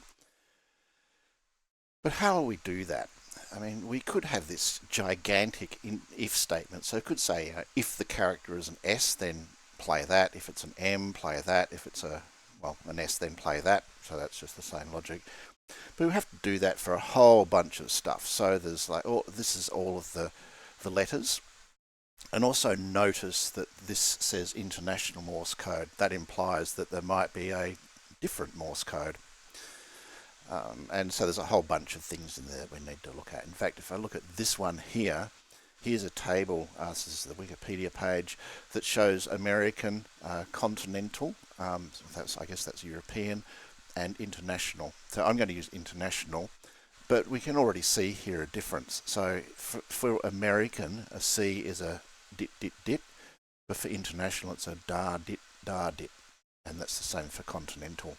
So if we wanted to allow for the possibility of, I don't know, translations, I guess that's the right word, we'd need to have some way of modifying what the program was. So we'd need to say something like, well, if it's a C and it's international or it's continental, then play these. Otherwise, if it's American, then play this version. And so that is just going to get hugely complicated very, very quickly. But what I'd rather do is have some method where I can ultimately say, well, if we're playing a C, that's this one, and then we have 4 symbols to play. So when we're playing a C, we'll play the dash, and then we'll play a dit, we'll play a dash, and then we'll play the dit using the function that we've got. Similarly for a D, if we're playing a D, then we'll play a dash, and then a dit, and then a dit, and so on. And that'll make it much easier, because if we can basically just encode these things into the program and say that, you know, a D looks like this and a C looks like that, and just get it to play it, then that's going to make life a little bit easier, because we could just have this and then just, you know, copy and paste it or whatever. So how will we do that? How will we store that information? So in simplistic terms, the way we'll store that data, that information is in a database. We'll need 2 parts to the database. One is the letter, so the C or the B or whatever, and then another one is what representation we want to play. So can you think of a mechanism that I shared earlier that you might be able to use to do this? What we want to be able to ultimately do is store something that looks like that. So an A is a dot dash, a B is a dash dot dot dot, a C is a dash dot dash dot. So does that help? Well, what we want to use is a structure. Right, so this gives us the ability to store this. So we have a single character, so the A, and we have a pointer to a string of characters, which is the actual code. So that's our single character, the A, and then we have a char star, which is the pointer to this string of characters. Okay, so that allows us to do this, what we want to store. Now, I'm not going to bore you or me with typing all of that in, so I'll just copy and paste it. But the other thing that we want to do is have a list of them. So do you remember how one mechanism where we might be able to use a list? We'll create a list of repeating values. Yep, that's an array. Now, arrays do have to have a dimension, and you can actually specify, like I'm ultimately going to have, was it 54 of them. So I could specify that there, but there's no real need to, because the compiler will do it automatically for you. It'll calculate it if you're initializing it. If you need more blank elements at the end, then yes, you do need to provide a value. But we don't ever need to have extra blank values at the end. So we'll just put that in there like that. And it will allocate the right size and space and do the right thing to set up this little database of letters and symbols. There's our database. Now you note that I've put in a few extra things that don't even appear in here, so things like the punctuation, they all have representations as well. And in total there's 54 of them. Remember why it's 54? That says 53, but it's really 54. Because in C, everything starts at the 0. So this is the first one, so everything is +1. So this is the first element, so that's an array size of 1, but the index is 0. Right, so if you continue that thought process down here, it'll be +1, so that's 54 elements. Right, now, unlike most situations in C where you have a closing brace and it knows that that's the end of the statement, in this case you don't, it doesn't realize that that's the end of the statement, so you do need to put in a closing semicolon. And the reason for that is that when you're declaring these sorts of things, you note here we have a closing brace, but we don't put in a semicolon, otherwise this thing has no meaning, right? So these braces are bracketing the structure definition, and so this brace is saying, well, that's where the definition is, so it's got two things in it. But then we have to give it a name. So this brace isn't actually the end of the statement, it's just the end of that part of the statement. And so the same goes for here. This is the initializer. So you can see we put lots of braces in here as well to group things together. So it's starting a little bit complicated for it to keep track of it. So this semicolon is actually the end of the variable type declaration, just the same here as this semicolon is the end of this const int declaration. Okay, so for this one, we do need to put a semicolon after the brace. All right, so there's our database. How do we use it? So do you remember before how we accessed the elements in here? Again, go back if you're not sure, but we can use the dot operator. So we can say morse table, that's something, dot character. So let's just try that. Now we're going to have a problem here. Let's use number 3 because that was the C.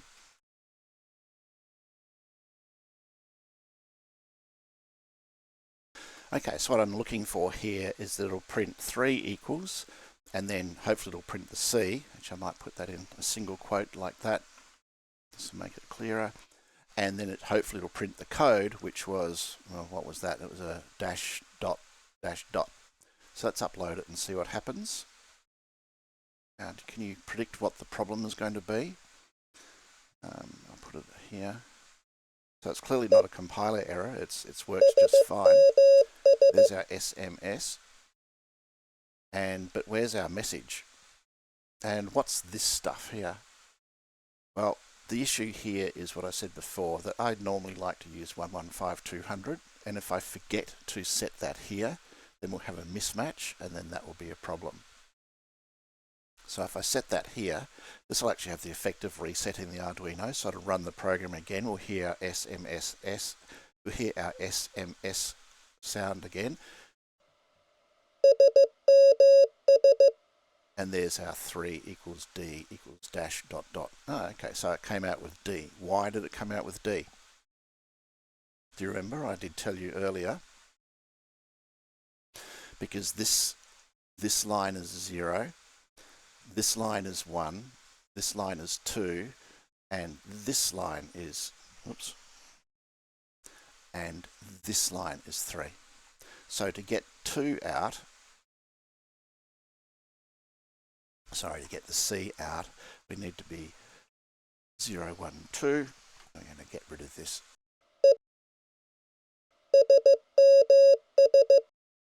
So 2C dash dot dash dot. Cool. So we now have our database working. And so how are we going to use this thing? So what I'm going to do is create a function called find morse, and I'm going to give it the character.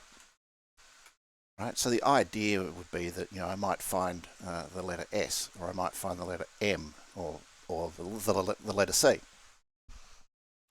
And then I want to get the index back so I can actually then just print them and play them, which we'll do a bit later. But first of all, we need to find the character.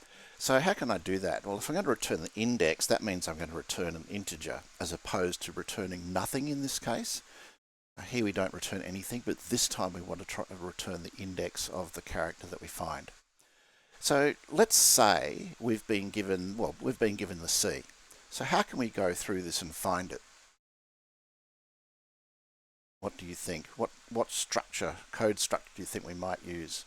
Have a bit of a think about it. Indeed, have a bit of a go at it and see if you can get it to work. The clue is here though. We've got this 2. So this gives us the C, and this gives us the C, and then we print the character or the code for the C. So we sort of want something that can count, and we can count as we progress through this thing and look for, well, is the character we've been given an A? No. Is it a B? No, it's a C. Oh, okay, it's a C. That's the one we're looking for, so let's do something with that. So I'm going to put a debugging message in.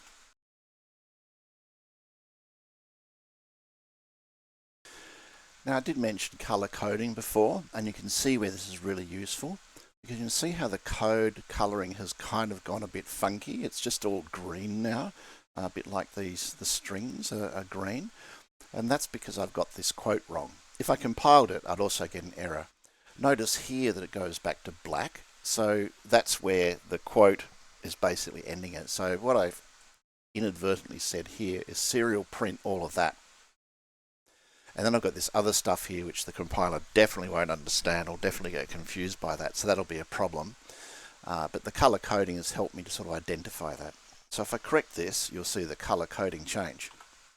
Right, so now it's sort of gone back to the correct color. So that's a really handy sort of feature for using color coding. The same goes for the comment. If you comment something out, it goes grey.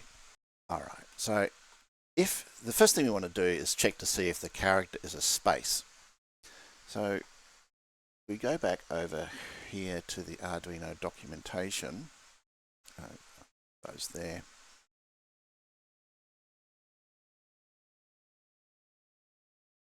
Structure.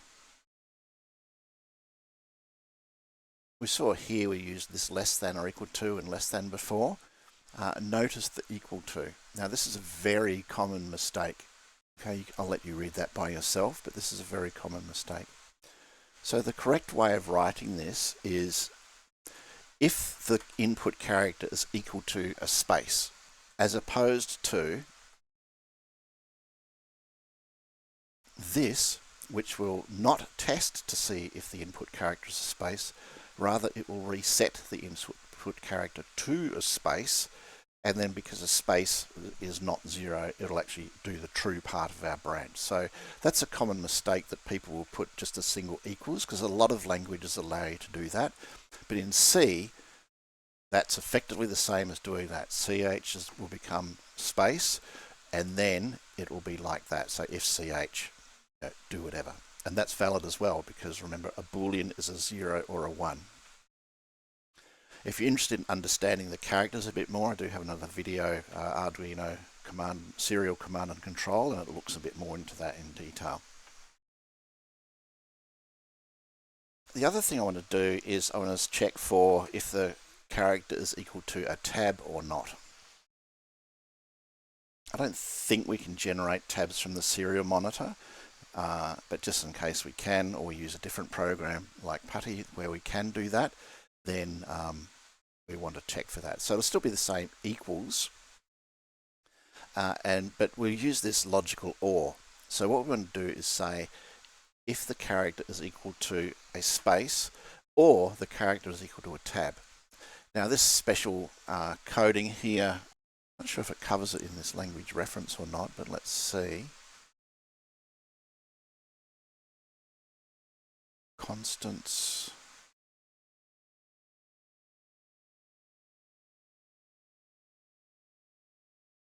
No, it's not immediately obvious where it covers there, but there's a few symbols that you need to put a backslash in front of them for special cases, and so this backslash T means a tab.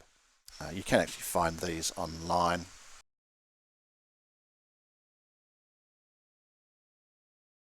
So this one, escape sequences in C.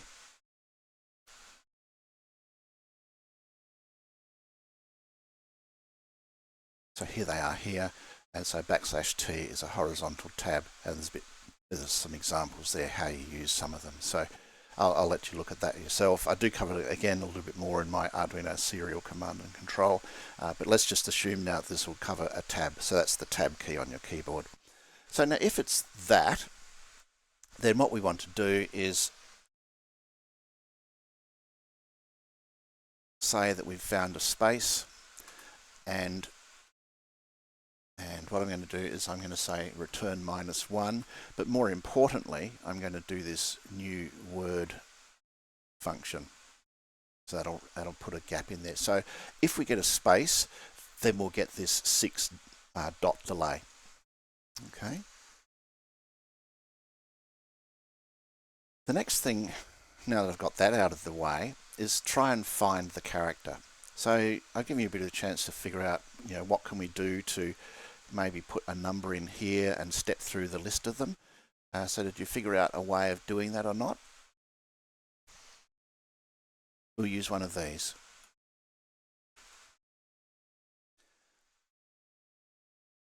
Now this is index 53, so we could do less than or equal to 53, or as I said before, we want to do 54 elements, so I'll do it like that because that's the more conventional way of putting a loop.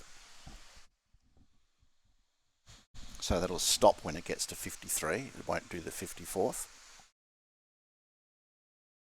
And then all I need to do is check to see if the character that we've been given as an input, right, so CH, is equal to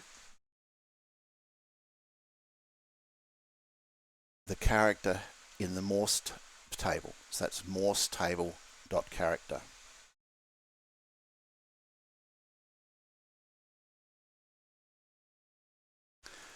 Okay, but that's not good enough because we need to say which entry in the morse table.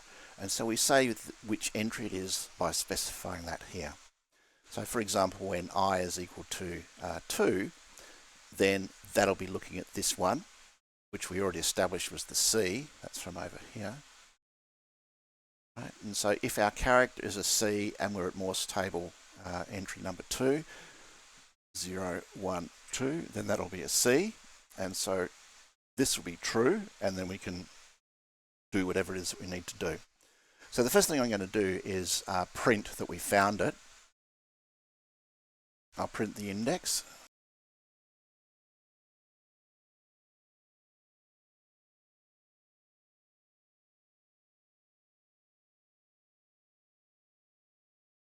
And then we'll print the code that it's found. And then the last thing I'll do is return our index. So this statement here, return, I've used it twice now, returns a value through find morse. So if I said x equals find morse, then x would then contain whatever I return from here.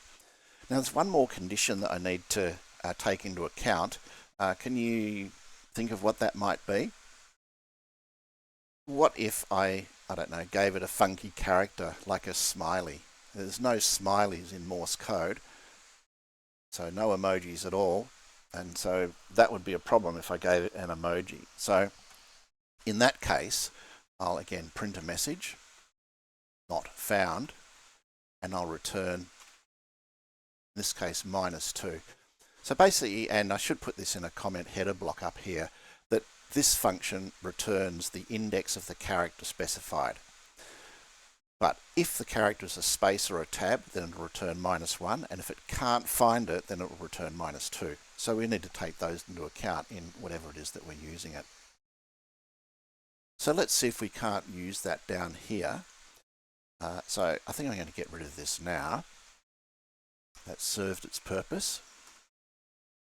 Int, so let's say, I'm going to call it IDX equals find morse at an S, and then I'm going to serial.print S equals IDX.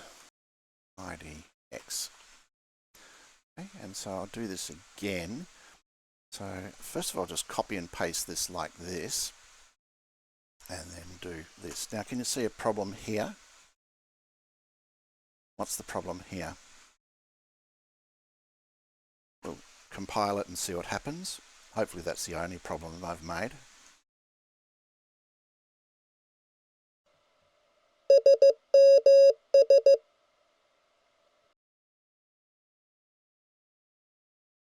Okay. So at line 132, in position 7, we've got an error, redeclaration of int IDX. Right, so we've already declared it up here, and now we're redeclaring it down here. So that you kind of can't do that. That's against the rules because it's in the same scope.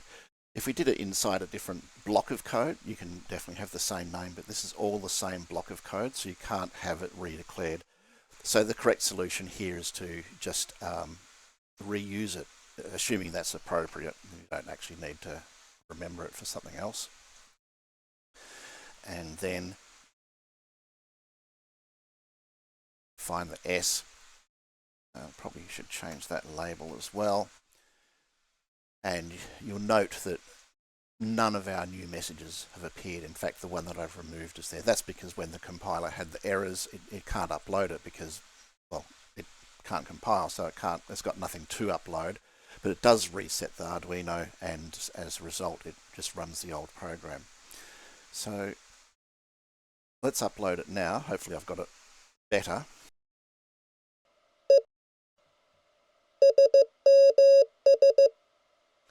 Right, and so we can see our messages. So here's the debugging message from the find morse. So it's looking for an S, and it's found it at index 18.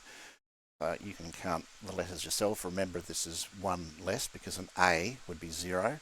Then it's found an M at index 12, so that would actually be 13 because remember, the A is at position 0.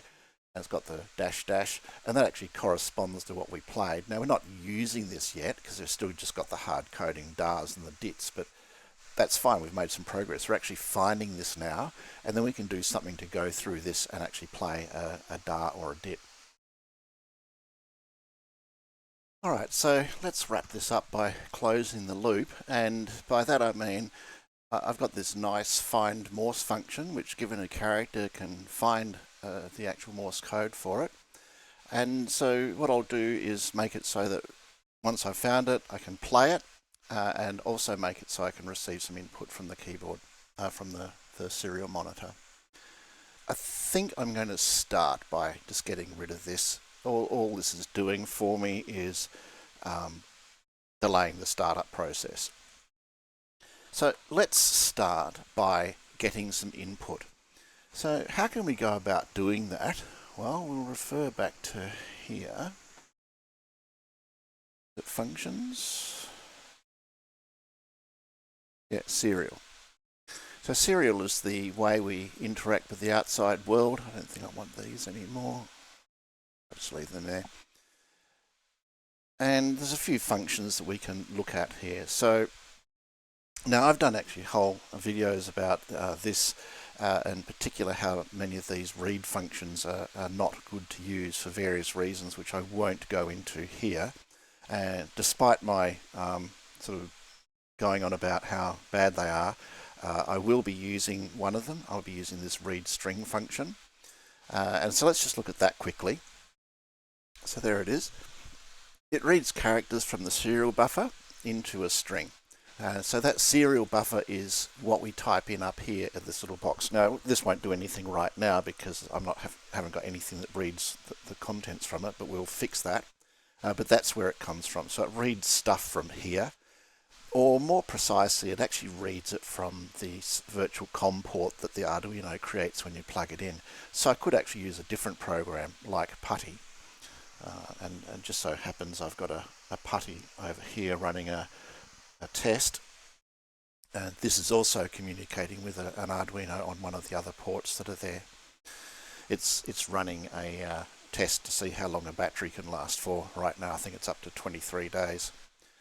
Anyway, that's a different video and different guide, but that's where the serial reads its data from. And so we just simply do that, and there it is. The function returns a string read from the serial buffer. Now again, I said I don't normally like to use this string object, and again I cover that in the other videos, but it does provide some convenient mechanisms, and in this particular application it's safe to use. Now, it doesn't have anything here about sort of, really waiting for input. It does have some warnings here that it doesn't terminate early if the data contains end-of-line characters. That's a bit technical. Again, my Arduino serial control explains what this is talking about, so I refer to that. And the return string may contain carriage return and or line feed characters if they were received. So now what that relates to is this thing down here. So new line, carriage return, both carriage return, or no line ending. So we'll want no line ending, but I think what I'll do is I'll set it to new line, because remember I mentioned before about emojis, and there's no such thing as an emoji. Well, there's also nothing in here that looks like a new line either, whatever new lines look like. And so that will test our not found scenario if we send it this new line. But ideally for this particular application, we'd want no line ending so we don't generate these not found things, which are not terribly helpful. All right, so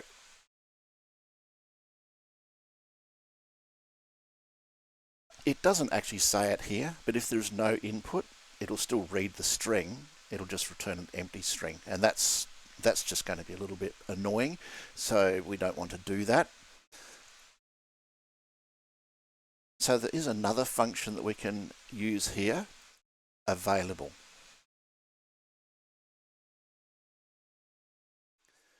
So this will tell us if there's anything available for reading from the serial port. So if there's nothing there to read, there's no point trying to read it. So we just won't bother if the number is 0. But if it's not 0, and you see a little pattern here about Boolean stuff, 0, not interested, not 0, are interested, then we will try and do that, that read function. So the way we use that is we simply say if serial.available, right?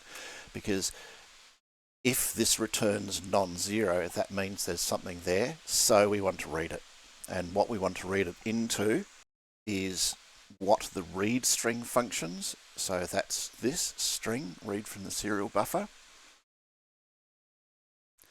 So string, let's call it message equals serial.read string.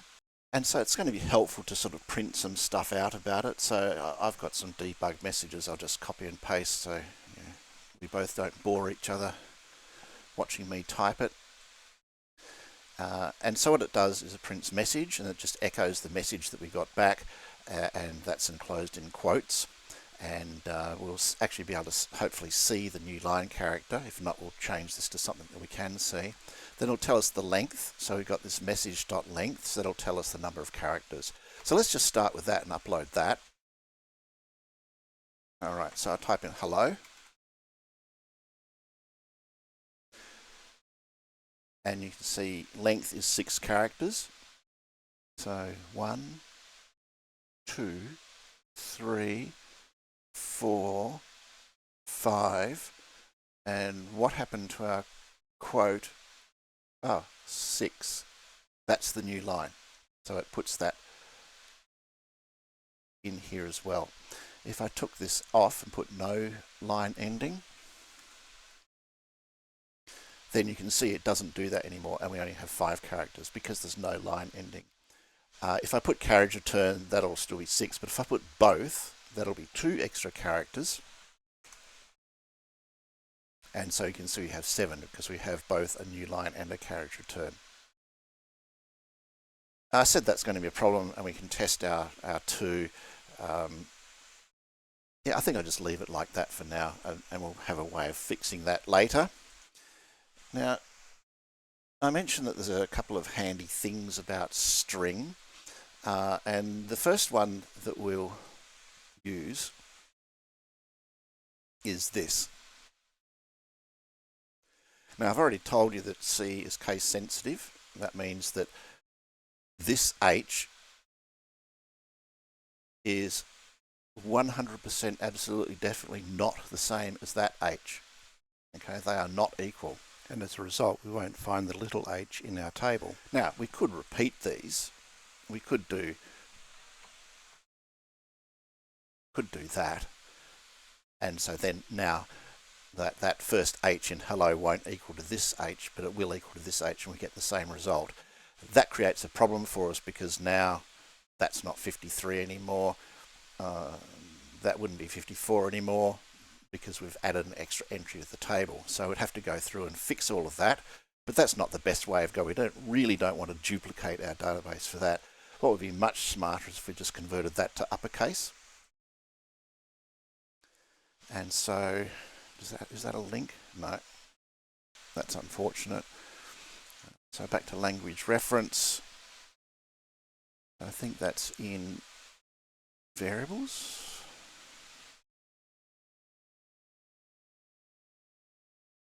Oh, there it is, string. Notice there's 2 here. We're talking about the capital S string. This one will talk about char star, or char and an array, and that's a bit different. So we're not interested in that one. We're interested in this one, the object. So this is a class. Now, a class has some capabilities to provide functions, and I'll let you read through these yourself, but we'll ultimately use trim. But for now, we'll use 2 uppercase. Right, so it gets an uppercase version of the string. This is important. The 2 uppercase method modifies the string in place rather than returning a new one. So it returns nothing. What that means is you don't do this.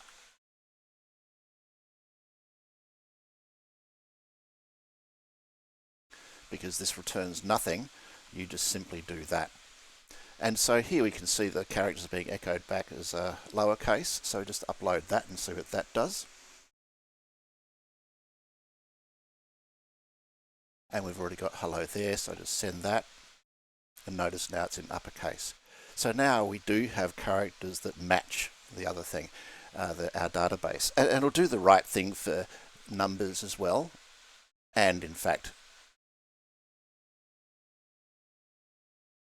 uppercase, so it doesn't convert uppercase to uppercase, I guess, because it's already uppercase. So it does the right thing for other symbols. It only converts lowercase letters to uppercase letters. So that's quite helpful. The next thing that I need to do is step through the individual characters. So what I want to do is I want to have the ability to find this H in our Morse code database, then this E, then this L, then this L, then this O, then the space, and the 1, 2, 3, and then this new line. although we don't really know that that's a new line, but it'll be something we get presented with. So how can I do this? Well, there's a couple of ways I can do it.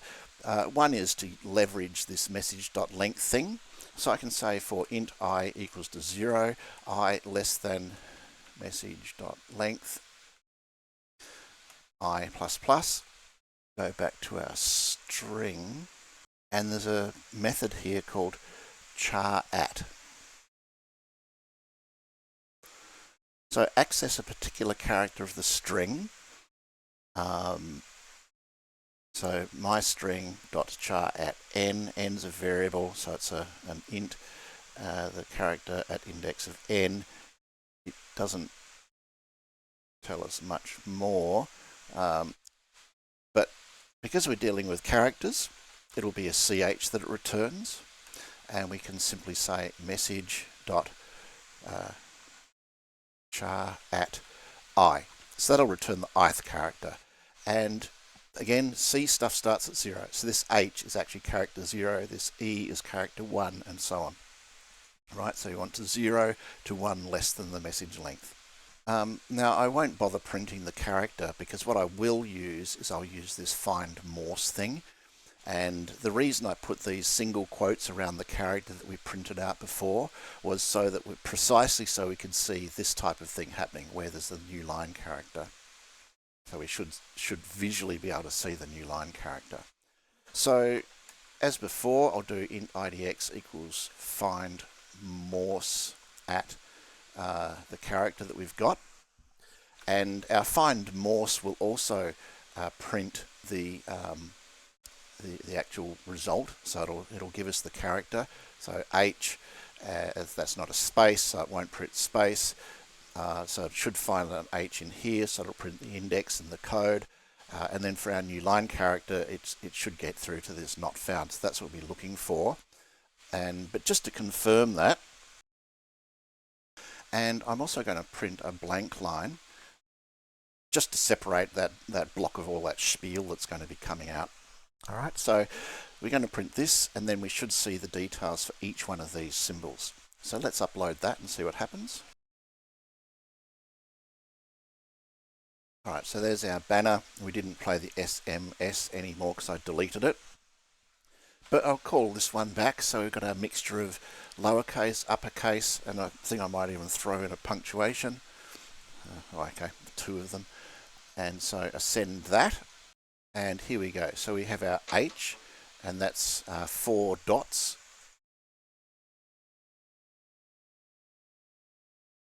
So H, that's our 4 dots. Then we had an E, so that's index 4. So 1 dot, L, dot, dash, dot, dot, dot, dash, dot, dot, and so on. So it looks like that's working. More importantly, this is the index that gets returned. So it's the last message in our little block. So index is 7, index is 4. Oh, it's printing it up there for when it finds it, but this is the one we're looking for. So here's the space. That's the one between the O and the 1. And so it's returning -1, so that's good. That means we've got the -1, and presumably it's dealt with that. I'm going to have a bug later. I'm going to that will be a problem later. We'll fix that as we come to that bridge. And here's the 1. I don't think. Oh yes, the Wikipedia shows the 1. So there's the dot, dash, dash, dash, dash. So that's the 1. That's 2, 3. And there's the exclamation mark, which Wikipedia doesn't show. I wonder if this guy does. Oh, here we go. Exclamation mark. So that's a... Oh, where's it gone? Oh, here. That's a dash, dot, dash, dot, dash, dash. So it looks like it's finding the right one. Oh, there's an @ sign. Oh, there it is. So that's dot, dash, dash, dot, dash, dot. Yeah, so it looks like it's fine. And then finally this new line character. So it's not found, and the IDX is equal to 2. And we've got a small bug there. Do you see what the problem is? The problem is that the IDX should be on a line by itself. And the reason it isn't is because... line. Now, the other thing that the string object class can do for us is, and I did mention it just now, this one, trim. So my string.trim gets a version of a string with any leading and trailing white space removed. Now, it doesn't actually state that, but these new line characters should count as white space. So if I did this, try uploading it, what we should see is that this new line and this not found thing should go away. I'll make the message a bit shorter as well.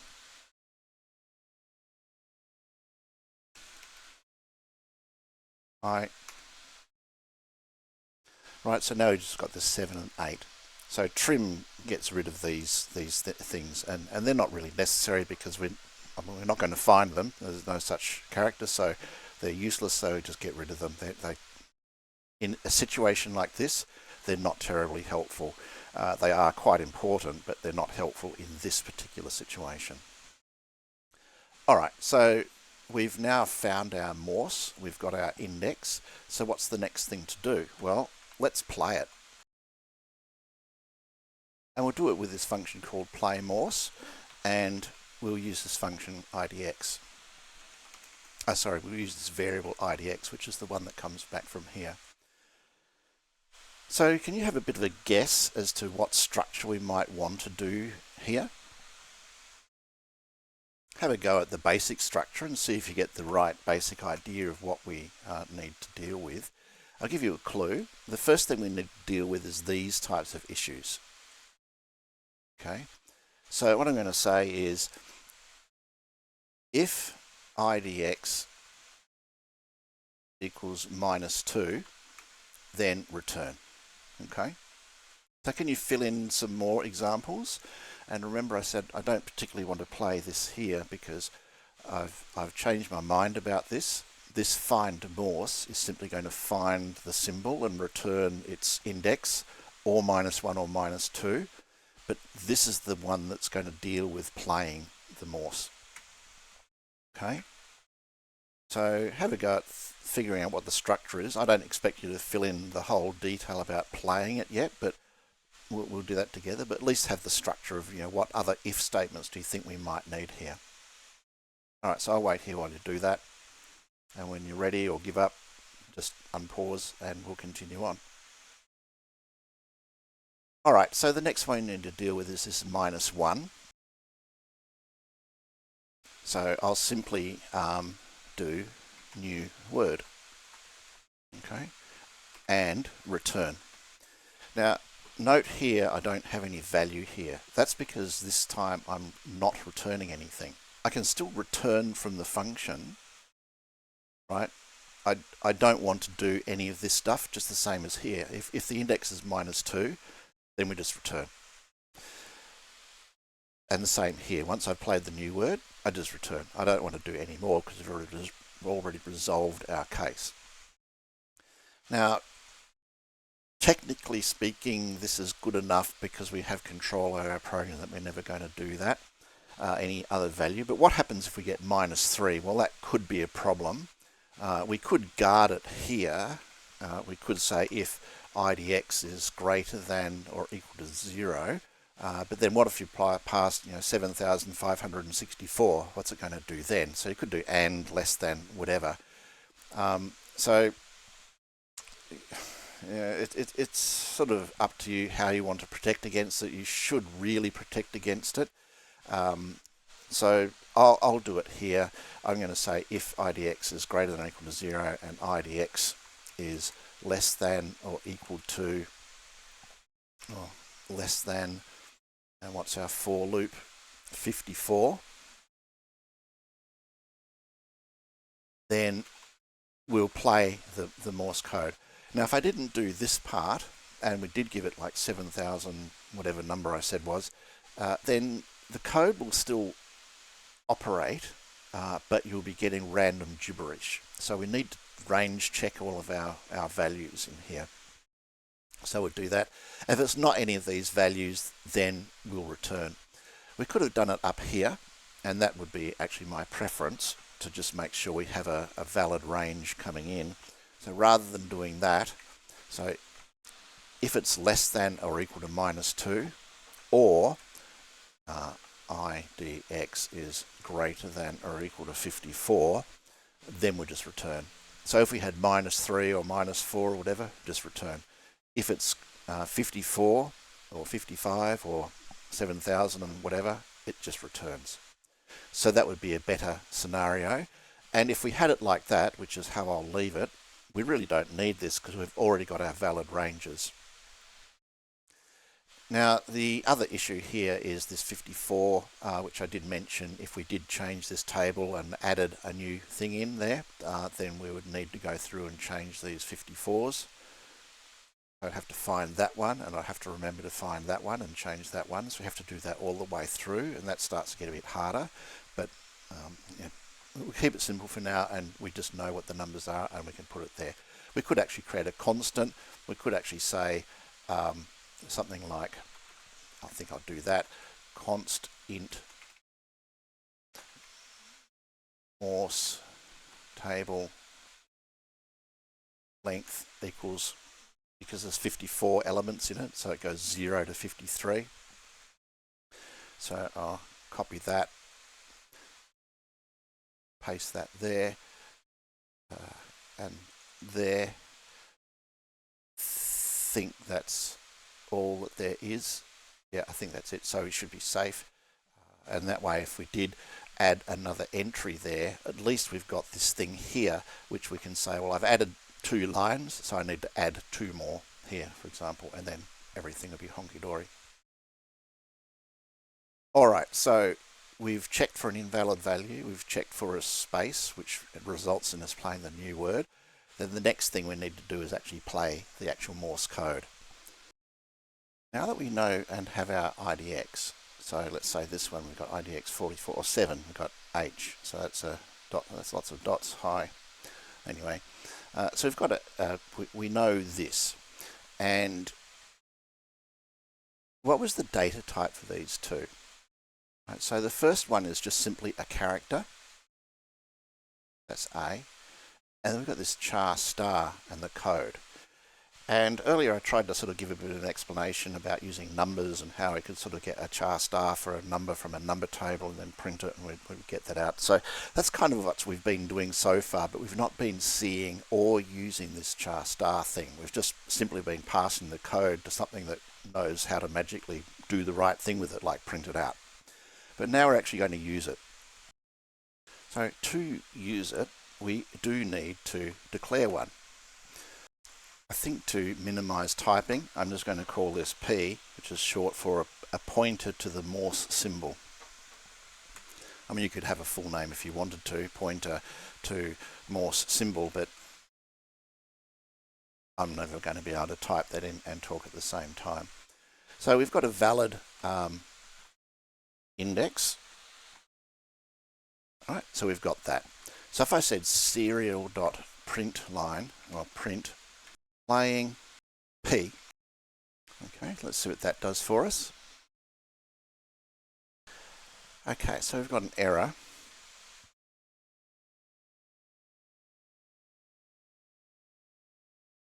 Okay, so in my earlier section, I did talk about how to process errors, and I said a tip is to start at the first message, not fall into the trap of starting at the bottom one. So if we fell into the trap of starting at the bottom one, then we're looking down here at line 160 and trying to figure out, okay, what the heck is wrong with that? That looks perfectly fine to me. I can't work out what the issue is, because there's no issue. That's why you can't work it out. If we go back up to the top here, so the first one, we've got at line 120, and this time it happens to have put the error highlighter here, which is handy. Sometimes it doesn't, sometimes it prints it, sometimes it'll put it down here, but in this case it's put it in the right place, And we can look at this and we can say, well, this is declared as void, meaning we didn't give it a data type. So you need to tell the compiler what we're dealing with here, and we're dealing with an integer. Now that one change hopefully will fix all of these problems.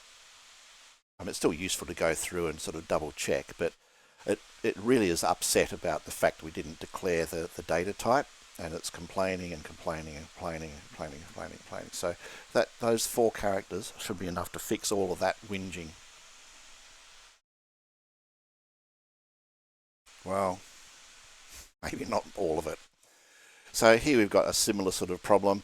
I'm suddenly randomly using this letter I, and well, what the heck is that? It's that. Now hopefully we'll be okay. Can't open COM17. We'll just give that another try. All right. And there's our new message. So you can see playing ... playing playing ... and unfortunately the spacing is such that I've kind of messed it up. So what I should probably do is put that down there. That'll make it a bit more readable. Alright, so we can see it. So we've found our H, which is 4 dots, and it's playing 4 dots.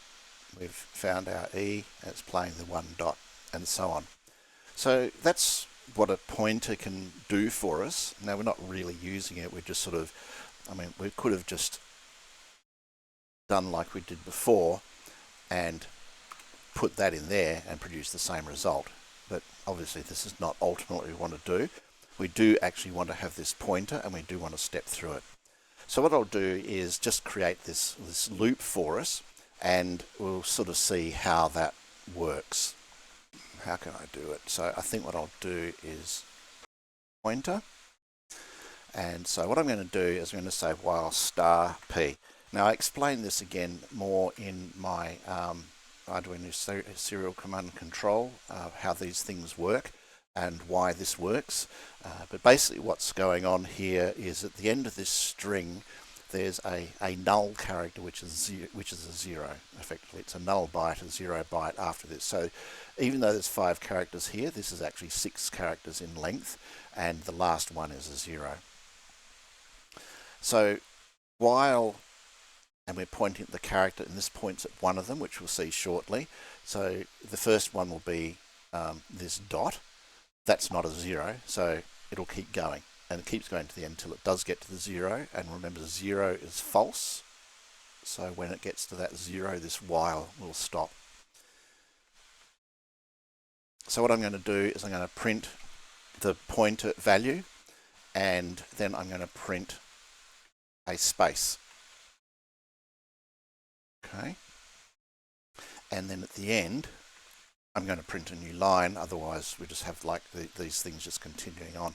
So what I should see is I should see this playing message, and then I should see pointer, and what I'm hoping I'll see is that I see this dot, then a space, and then a dash, and then a space, and then a dot, and a space. Now, can you see a problem with that logic? So there's definitely a semantic error there. Can you see what the problem is?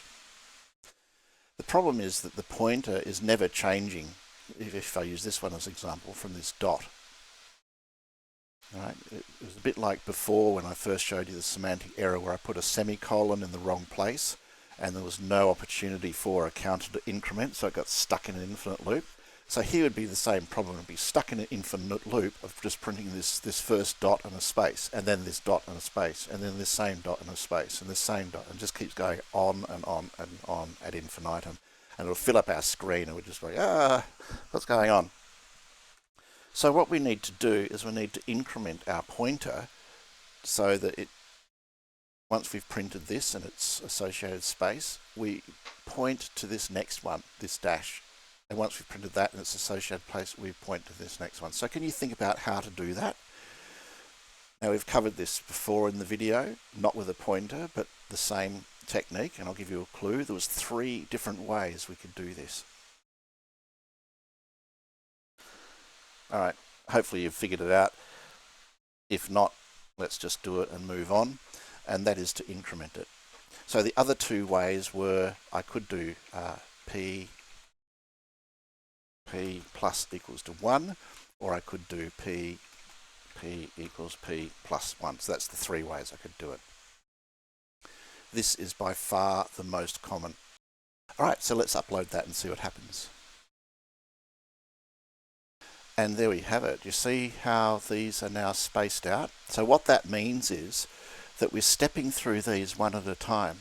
So we've got a dot, then we've got this dash, and we've got this dot, because that's the only way that this space can work.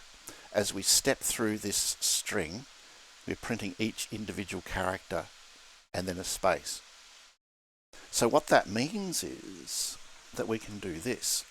If star P, right, so if star P and a dot, so we want to see if it's equal to a dot. Do you remember how to do that? There's actually clues above. Yep, equals. We can play a dit. Now, in theory, it's only ever going to be a dit and a dash, because we're going to do the right thing up here, but just in case we accidentally make a fat-fingered sort of mistake, we'll put an else if. So can you figure out what that's going to be? And it relates to this, equals to something, and a dash. Okay, da. So if we have a dot, a dot, we'll call this dit function. If we have a dash, we'll call this da function. Okay, and this is in the wrong place because we don't want to increment it before we do that. We actually want to process that for the character that we're looking at. So we do this P++ at the end. And then once we've finished playing this one character, so remember this play morse function is just playing one letter, so it's playing the E. Then we need to do new character. It doesn't make any difference, but I think I'm going to put it up here. So later on, if we put some more messages in, our blank line will be at the end here rather than sort of in between like we had the problem, I think it was down here. Actually, no, in this case,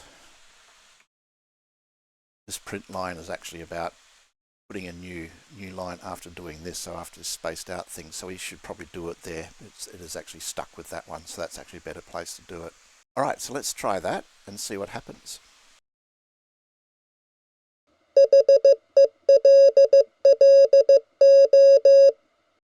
Okay, that seems to work. The sounds seem to match the dots and the dashes that were being printed. So I think we're pretty much there. Yeah, I don't think there's much more we need to do with this. It's basically working, I can say.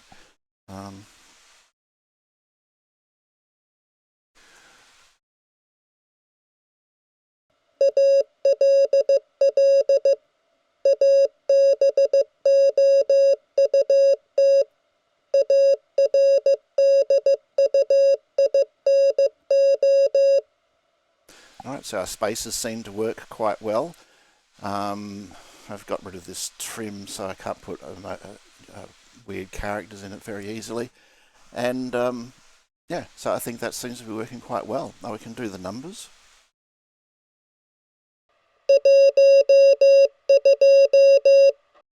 The numbers seem to work.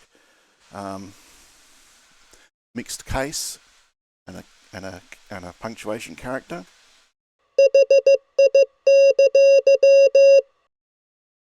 Yeah, that's working really well.